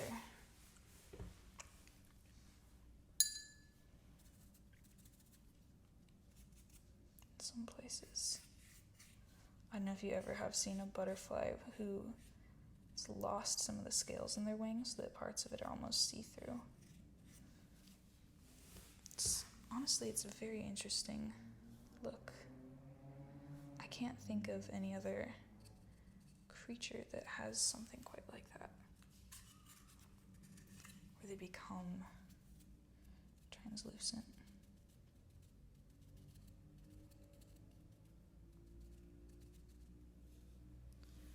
Alright, so the same as I did for the bottom parts of the wings, I'm gonna add just a little bit more of a dark color to the top.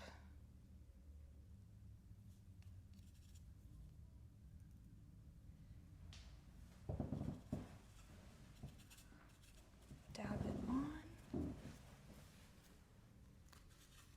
I'll let that dry a little before I blend it, because I do want some of it to stay.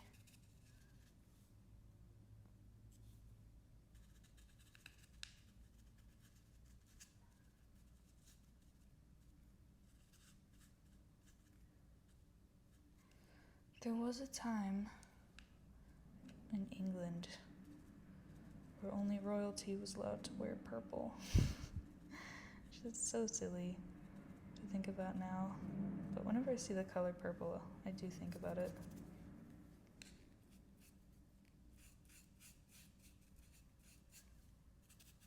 Maybe it's just because that thought has carried on for so long, but I really do see it as, you know, the color that some noble person would wear on their cloak, especially that really rich, deep violet. It is generally not my favorite shade of purple on its own, but I really think that with other shades, it somehow becomes far more beautiful.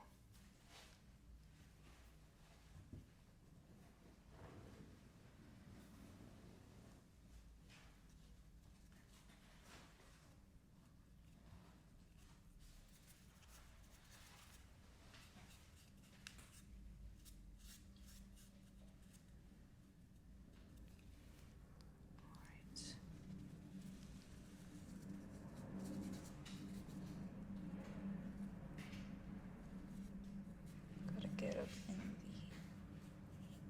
little cornery portions. I think this purple is almost where I want it. I don't even know if it needs more blue. So we'll let her dry. I'm gonna add just a little more black along the edge of the body.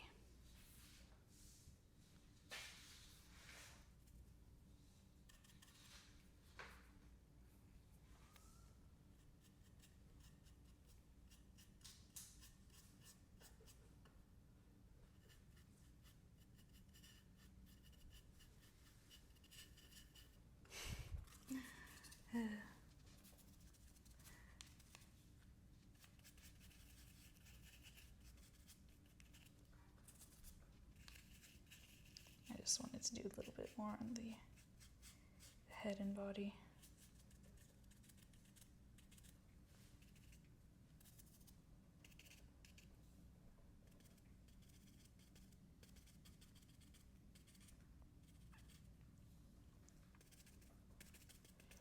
Dab, dab, dab, dab, dab.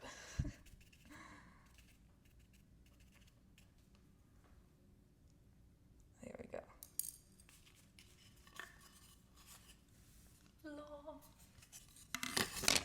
Alright, time to finish up Big Sis.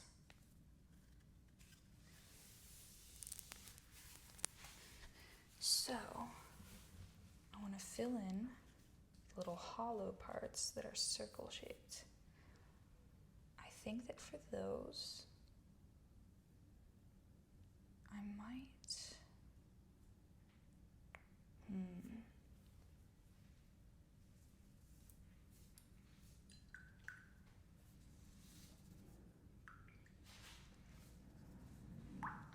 follow along with the color family of what I've been doing.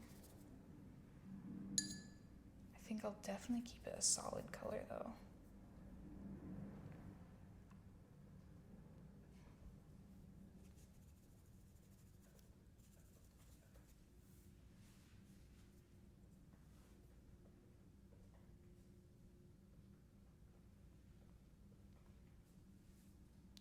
Actually, I think I'll do on the blue side, I'll go ahead and just do a dot of blue. It's different enough from what I had. I think it also just, again, it exaggerates it's in shadow.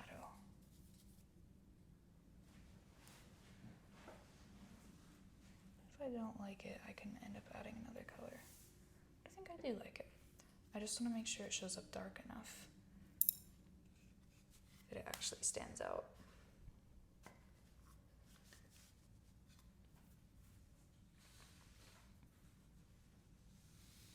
So on this side, I'll do a nice fuchsia.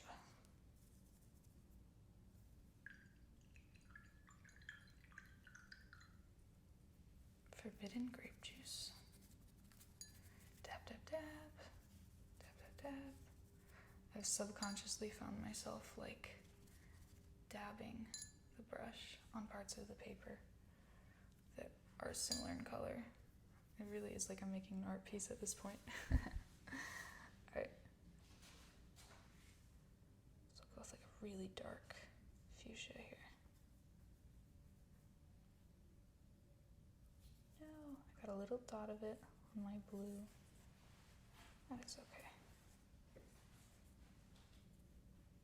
I think I should be able to just mostly blend it away.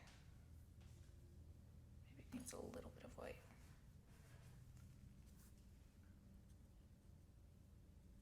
There we go.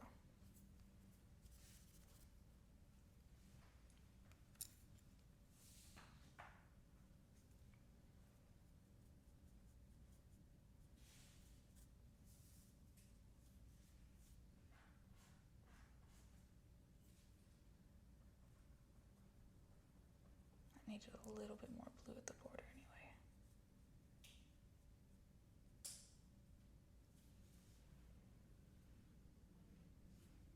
Let's see. For the bottom part, I think I'll go ahead and do the same thing because it'll pop out more, since that's our contrast section. However, I think I'll use the skinny brush to keep it precise. This one has so much purple on it.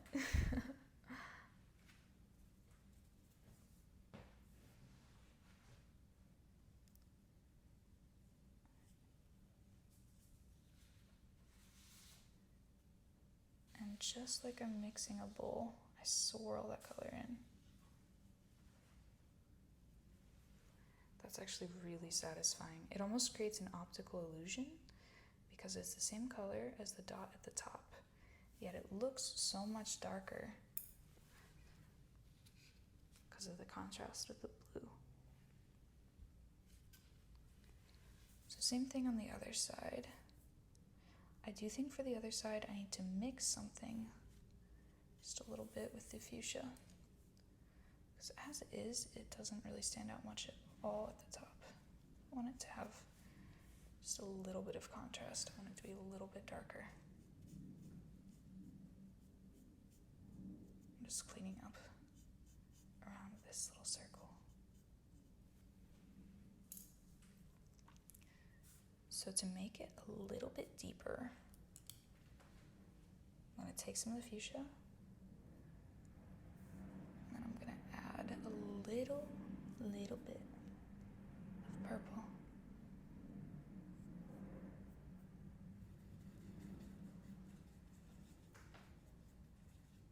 The purple is so strong that it is now purpler than I intended. So I'm going to add that color I just made to fuchsia. I'm going to use this one. So now that will swirl into the top and bottom pockets.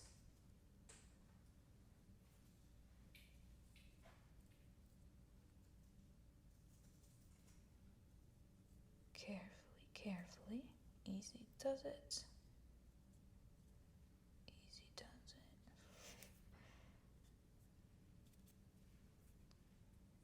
There we go. So again, it looks like the color that it would be in shadow, but just a little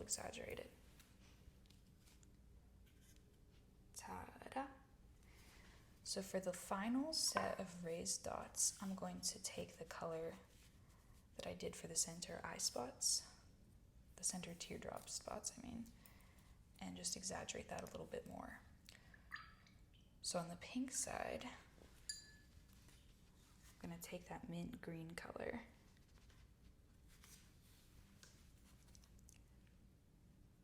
So I'll take some of that mint green.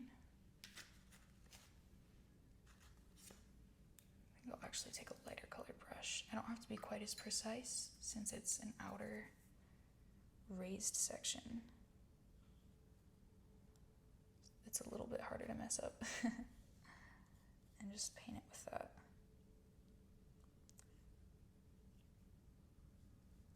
So to push it to the extreme, I'm gonna add either a little bit of white or maybe even a tiny bit of yellow. Because next to the color wheel, next to green on the color wheel, you actually have yellow. So I think it could be fun to play that up.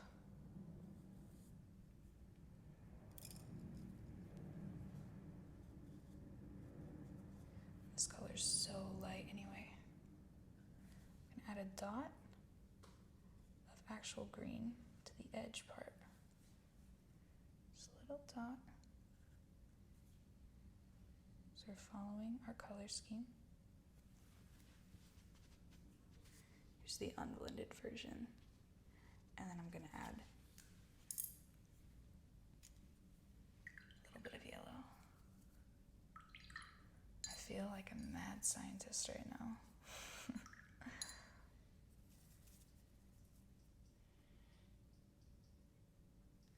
Tiniest little bit.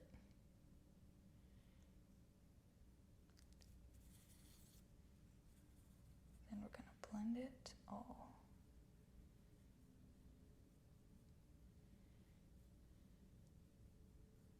Like a little orb of color.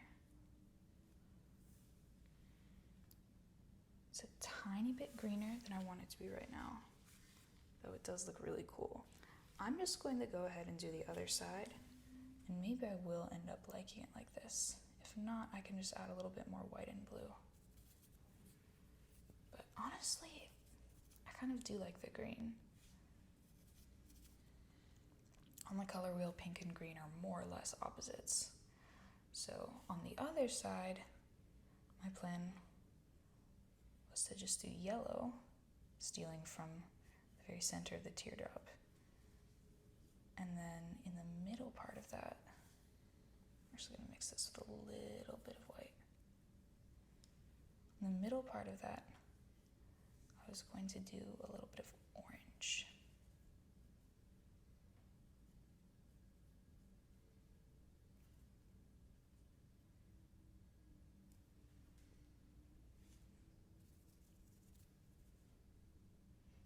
Though actually, I think it might look a little cooler to the orange around the edges. I'm going to just take this orange paint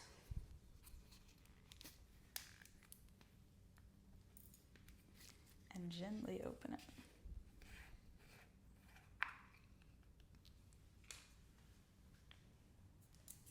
And I think just the littlest hint of it will look so cool here, because blue and orange are also opposites on the color wheel. I just love art. So when you use opposite colors, aka complementary colors on the color wheel, they really make each other just pop.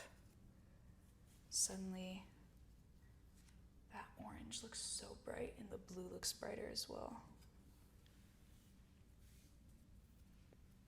I think even a teeny little hint, just a smidgen of red at the very top.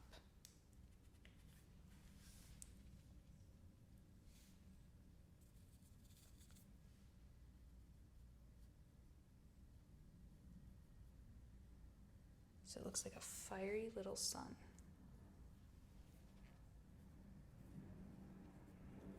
Use a little hint of it on the bottom teardrop too.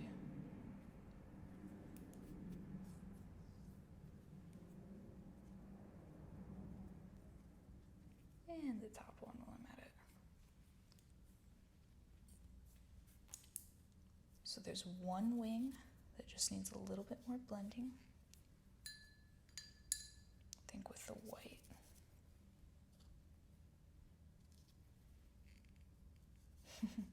My paper towels look insane.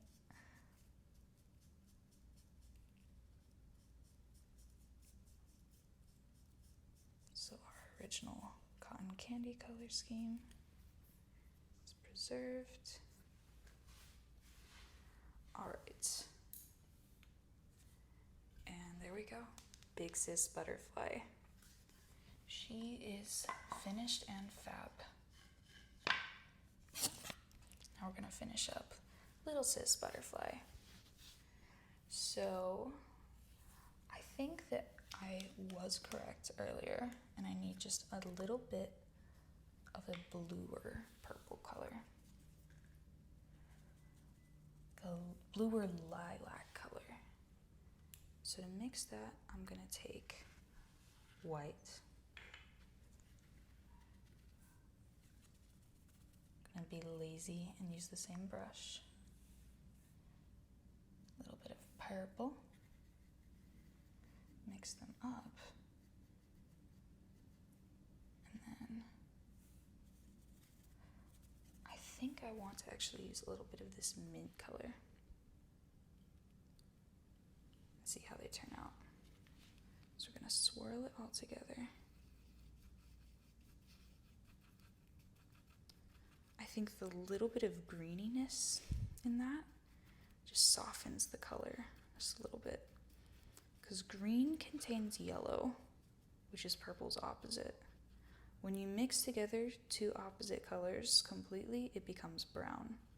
But in this case, mixing just a little bit of a greeny color with purple mutes it just a tiny bit and creates almost a grayer look. Which, I don't know, I just wanted to work a little bit with here. Because this one has a little bit of a mix of more muted colors.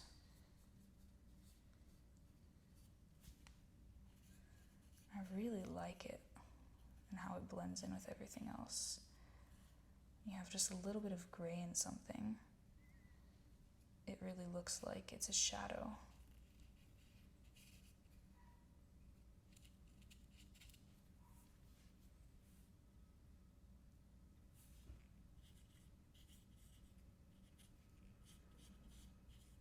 I think a lot of things in the real world too are not that cartoonishly bright. Often they have a little bit of a more muted quality to them, which is why knowing how to mix color opposites can be so helpful. That's actually one of my favorite tricks if I'm drawing or painting, to create the illusion of shadow. You don't always have to use gray or black. You can use a little bit of the color opposite and it'll have the same effect, sometimes even more realistic. So opposites would be red and green, orange and blue, purple and yellow.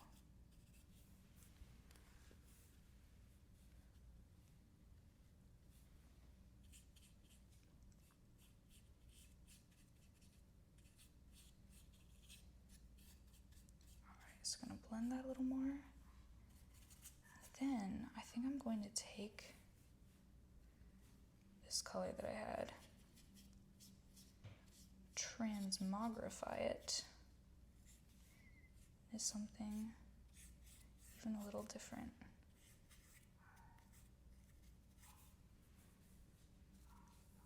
So I think for this one, I want to actually create a light blue and then make it more purple for kind of a final extra color. I'm going to take a generous dollop of white,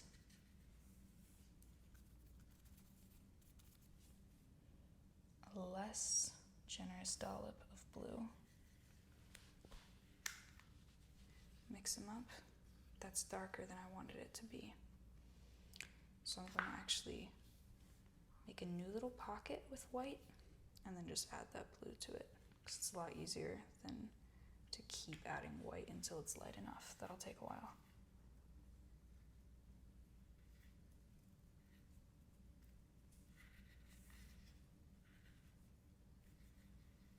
All right. So that made a pretty sky blue.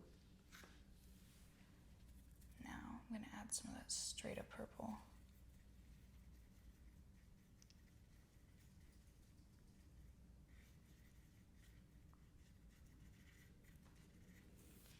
Honestly, I want even more white in it.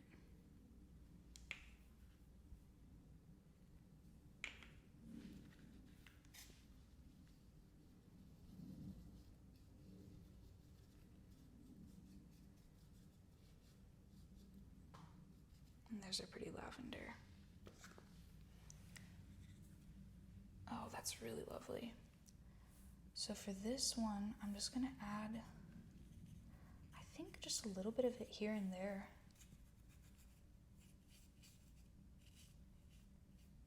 So having some pinker and bluer variations throughout the wings will just add a little bit more of that shiny effect, a little bit more dimension, as long as it's blended.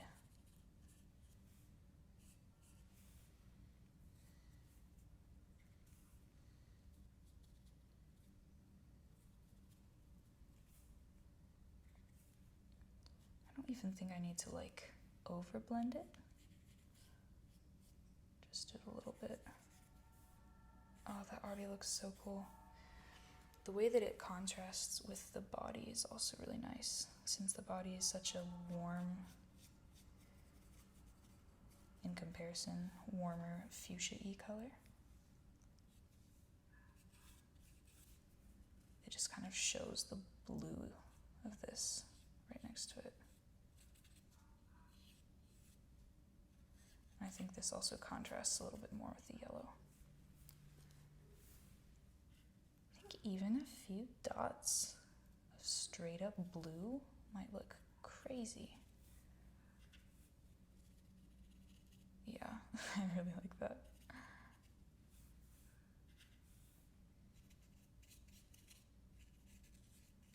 Wow. Little sis is really popping off here. She just became a whole new butterfly.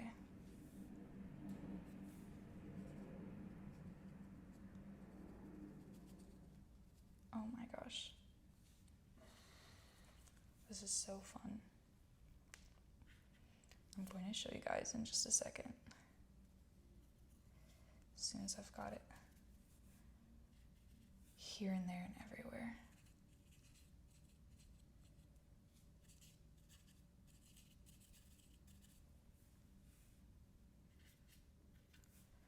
I'm just going to use up basically all of what I've made so far of this color.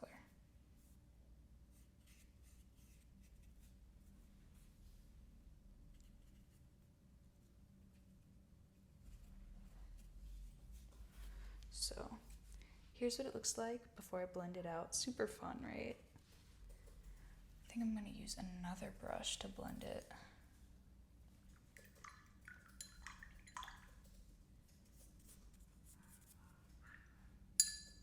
Use our trusty flat brush. I want to make sure it doesn't have too much pink on it. I'm going to dry brush blend it.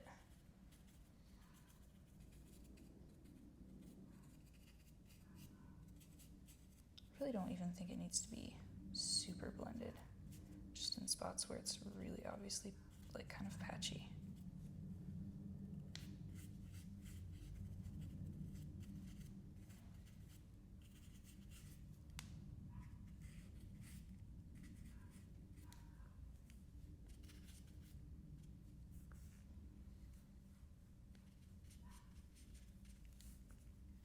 use the last little bits of the leftover color. Just make that transition a little smoother.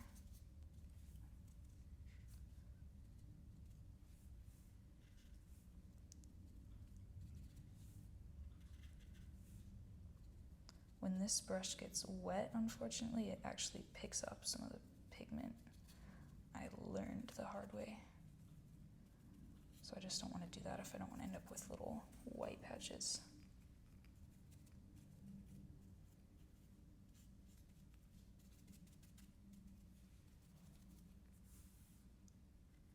There's a little bit of dark purple in some spots too. Just to keep it visually interesting. Little variation.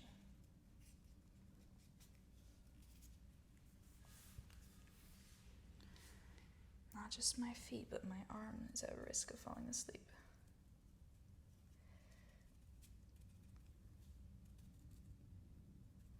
Pretty, pretty.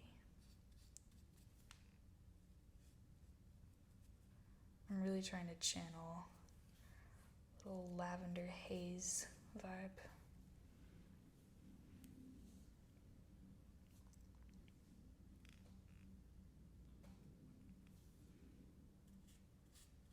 Definitely a dreamy aspect to it. Almost there.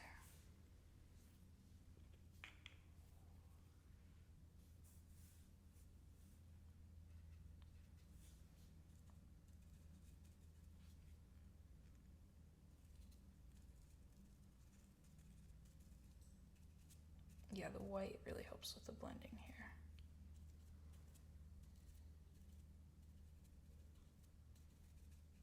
Helps it to look really smooth, and it mitigates some of the effects of the water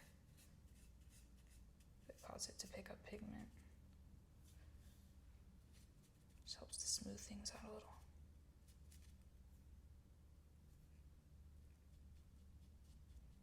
There we go.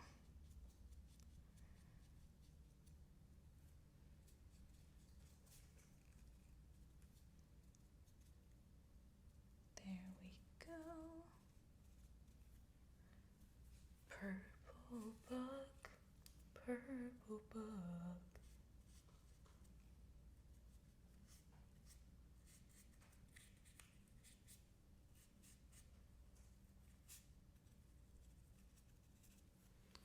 All right.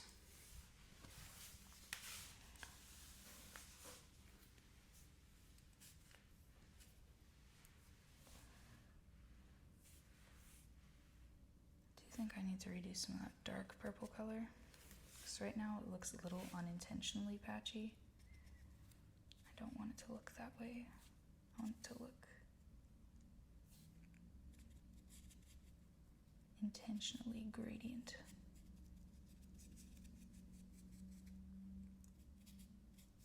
There we go. All right.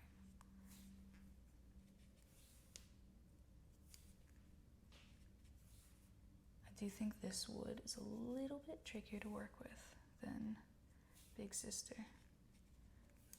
That's okay. Always gotta have an easier sibling and a more difficult sibling.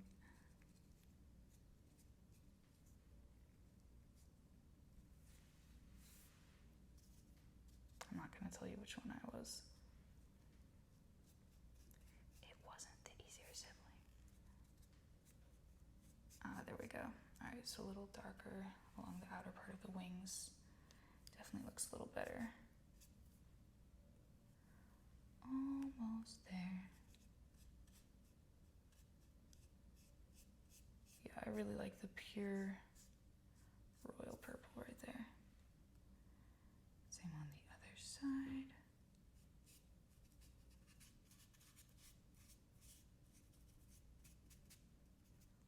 This flat brush is also pretty good for working long edges. It's got like a really nice skinny point to it. Alright. I'm gonna use the really tiny one just to work on the inner edge along the body. And then I think we'll be all good on the wings. Let's see.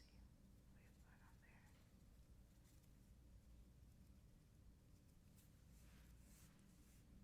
use some of this little lavender. It's almost on the pinkier side.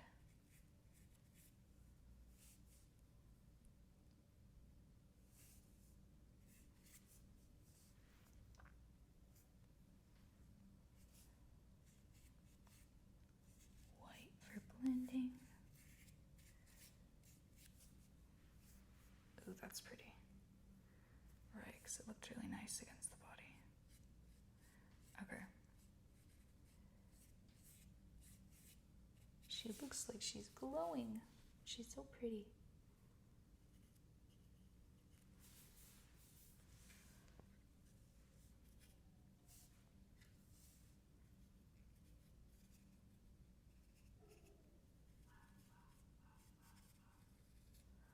So I'm really using little circles just to blend it. Super nice.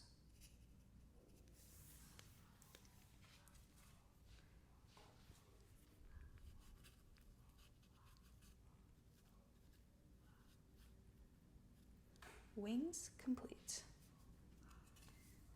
So now we just need to clean up the little gold part. And I think with that, she'll be ready. So to do that, I want to use white. I'm going to keep using this skinny brush. Clean her off nice and good. Little dip of white.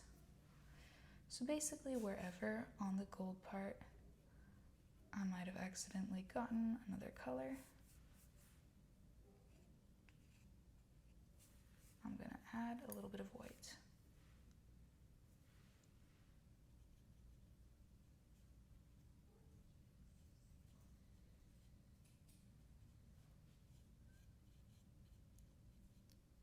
I think it should actually blend kind of cool with whatever those other colors might be.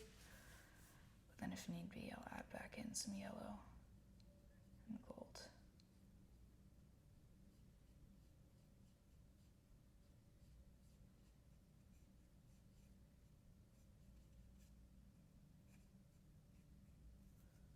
It's a little hard to see where the edge is because I made it so dark in little wing pockets that it does look kind of like real shadow.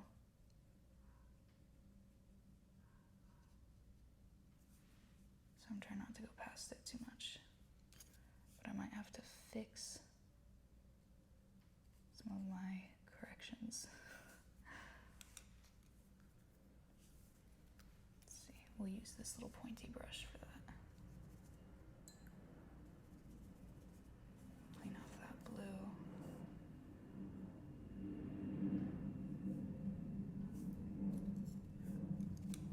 Maybe actually the angled brush will be better for it.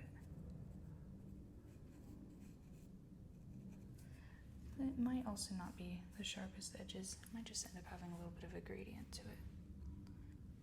I'm actually gonna make some light gold as opposed to just white. So with the gold that was in my palette, I just added in white. There we go. Pretty.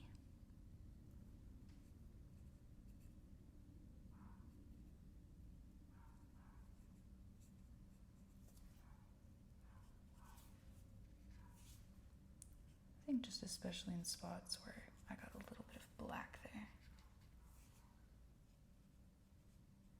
And it's so interesting to me how in the animal kingdom there really are just about universal like signs of poison though. I mean, it makes sense that you would do really bright colors so that even from a distance you can tell. I mean, it seems like it would be decent protection against getting eaten. But it seems like black and red or black and yellow are just like really classic danger combos.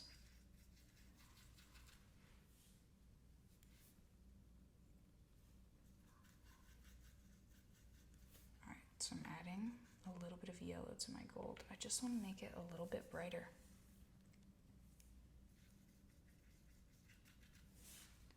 A little more radiant and sunshiny. think it'll be easier for me to work on the right side first and then switch sides by rotating the butterfly.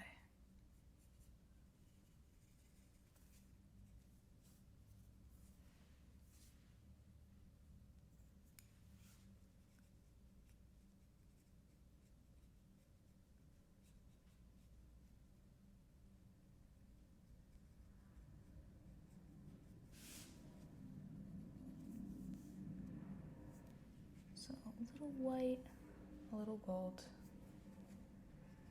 just depending on where it needs and what spot. And try not to add too much paint as well, because I've learned that that's when it falls over the edge and into the pockets.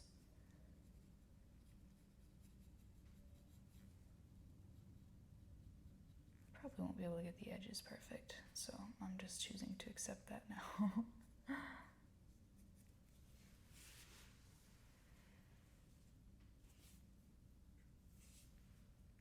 It's okay, little butterfly. You're perfect to me.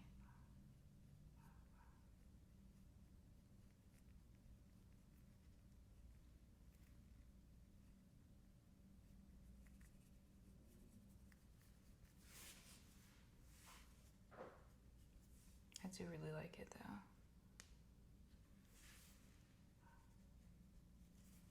I do think she looks very dimensional. Maybe she's actually a little fairy in disguise. I have to say that's probably another one of the reasons that I love butterflies so much.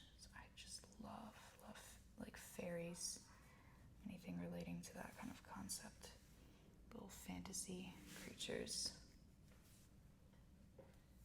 And fairies usually have butterfly wings. So I can't help but associate the little guys with fairies.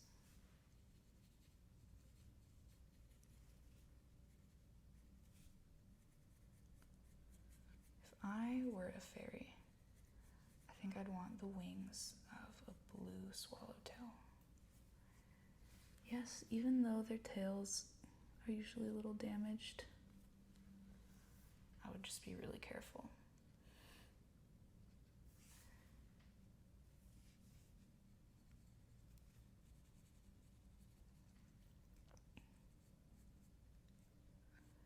Butterflies and moths are actually in the same order of insect. Lepidopterae. I really love Luna moths, actually.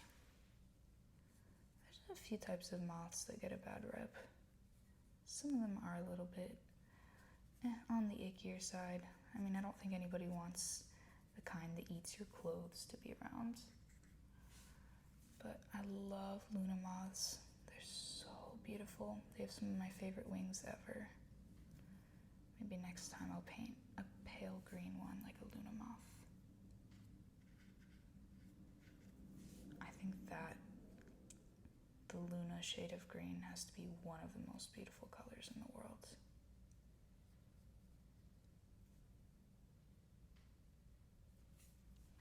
And then there's a few types that have really pink wings and cute fuzzy yellow bodies. I'm just like, how could you not love that little guy? I know a lot of people find moths horrifying, but the ones that are that cute, I can't help but adore. And I love how they have like fuzzy little antennae too. I do love butterfly antenna, but just moth's antenna, they're super cute.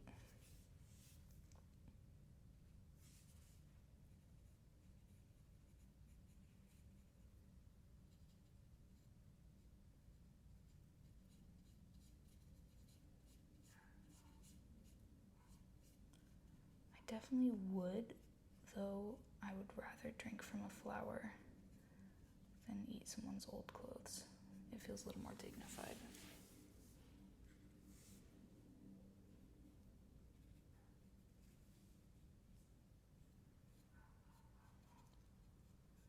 Also, chrysalis is a more beautiful word than cocoon, in my opinion.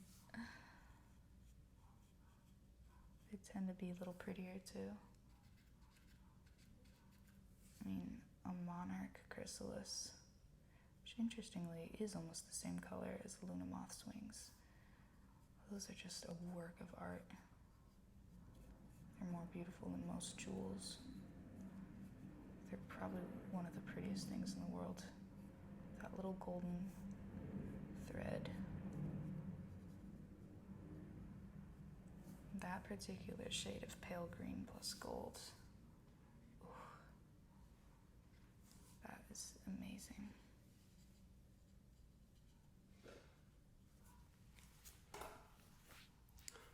So, she is just about there. I want to mix a tiny bit of pale yellow just to add a few highlights to the filigree part. We'll make it look almost like it's glowing from within.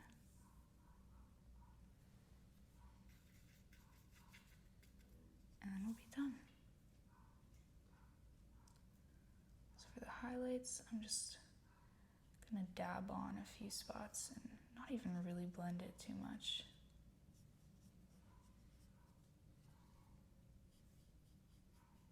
It's basically to make it look shiny, almost metallic.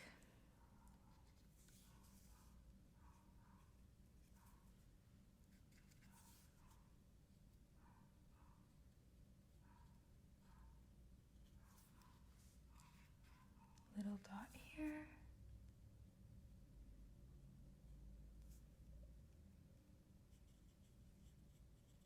Little dot there.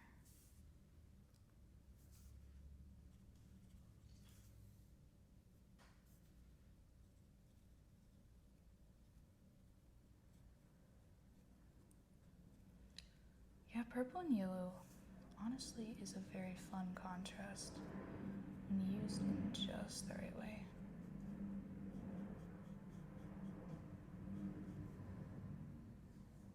Use just the right shades that are reminiscent of flowers in nature.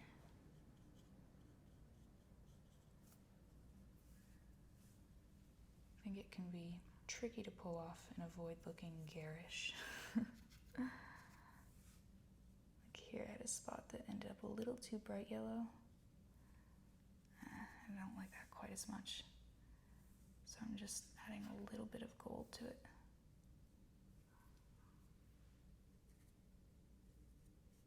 There we go.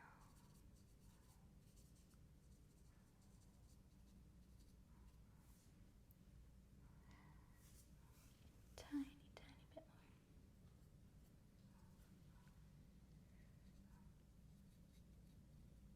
Use it in just the right way, it makes it look like it's glowing from within.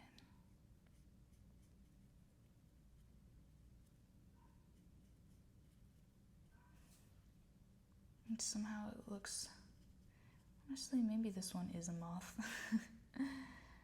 It really looks like a nighttime bug. It's a little glowing lantern.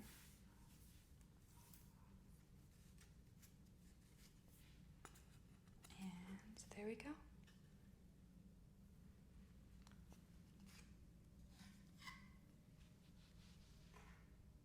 Maybe they're not sisters, but cousins. I feel like they are quite distinct from each other. They're kind of like nighttime and mid-afternoon. But I really love both of them. Big sis and little sis. Here. Individually, we have this one. Little contrasty tie-dyed look. And this one with our gold filigree and purple gradients. Hope you enjoyed.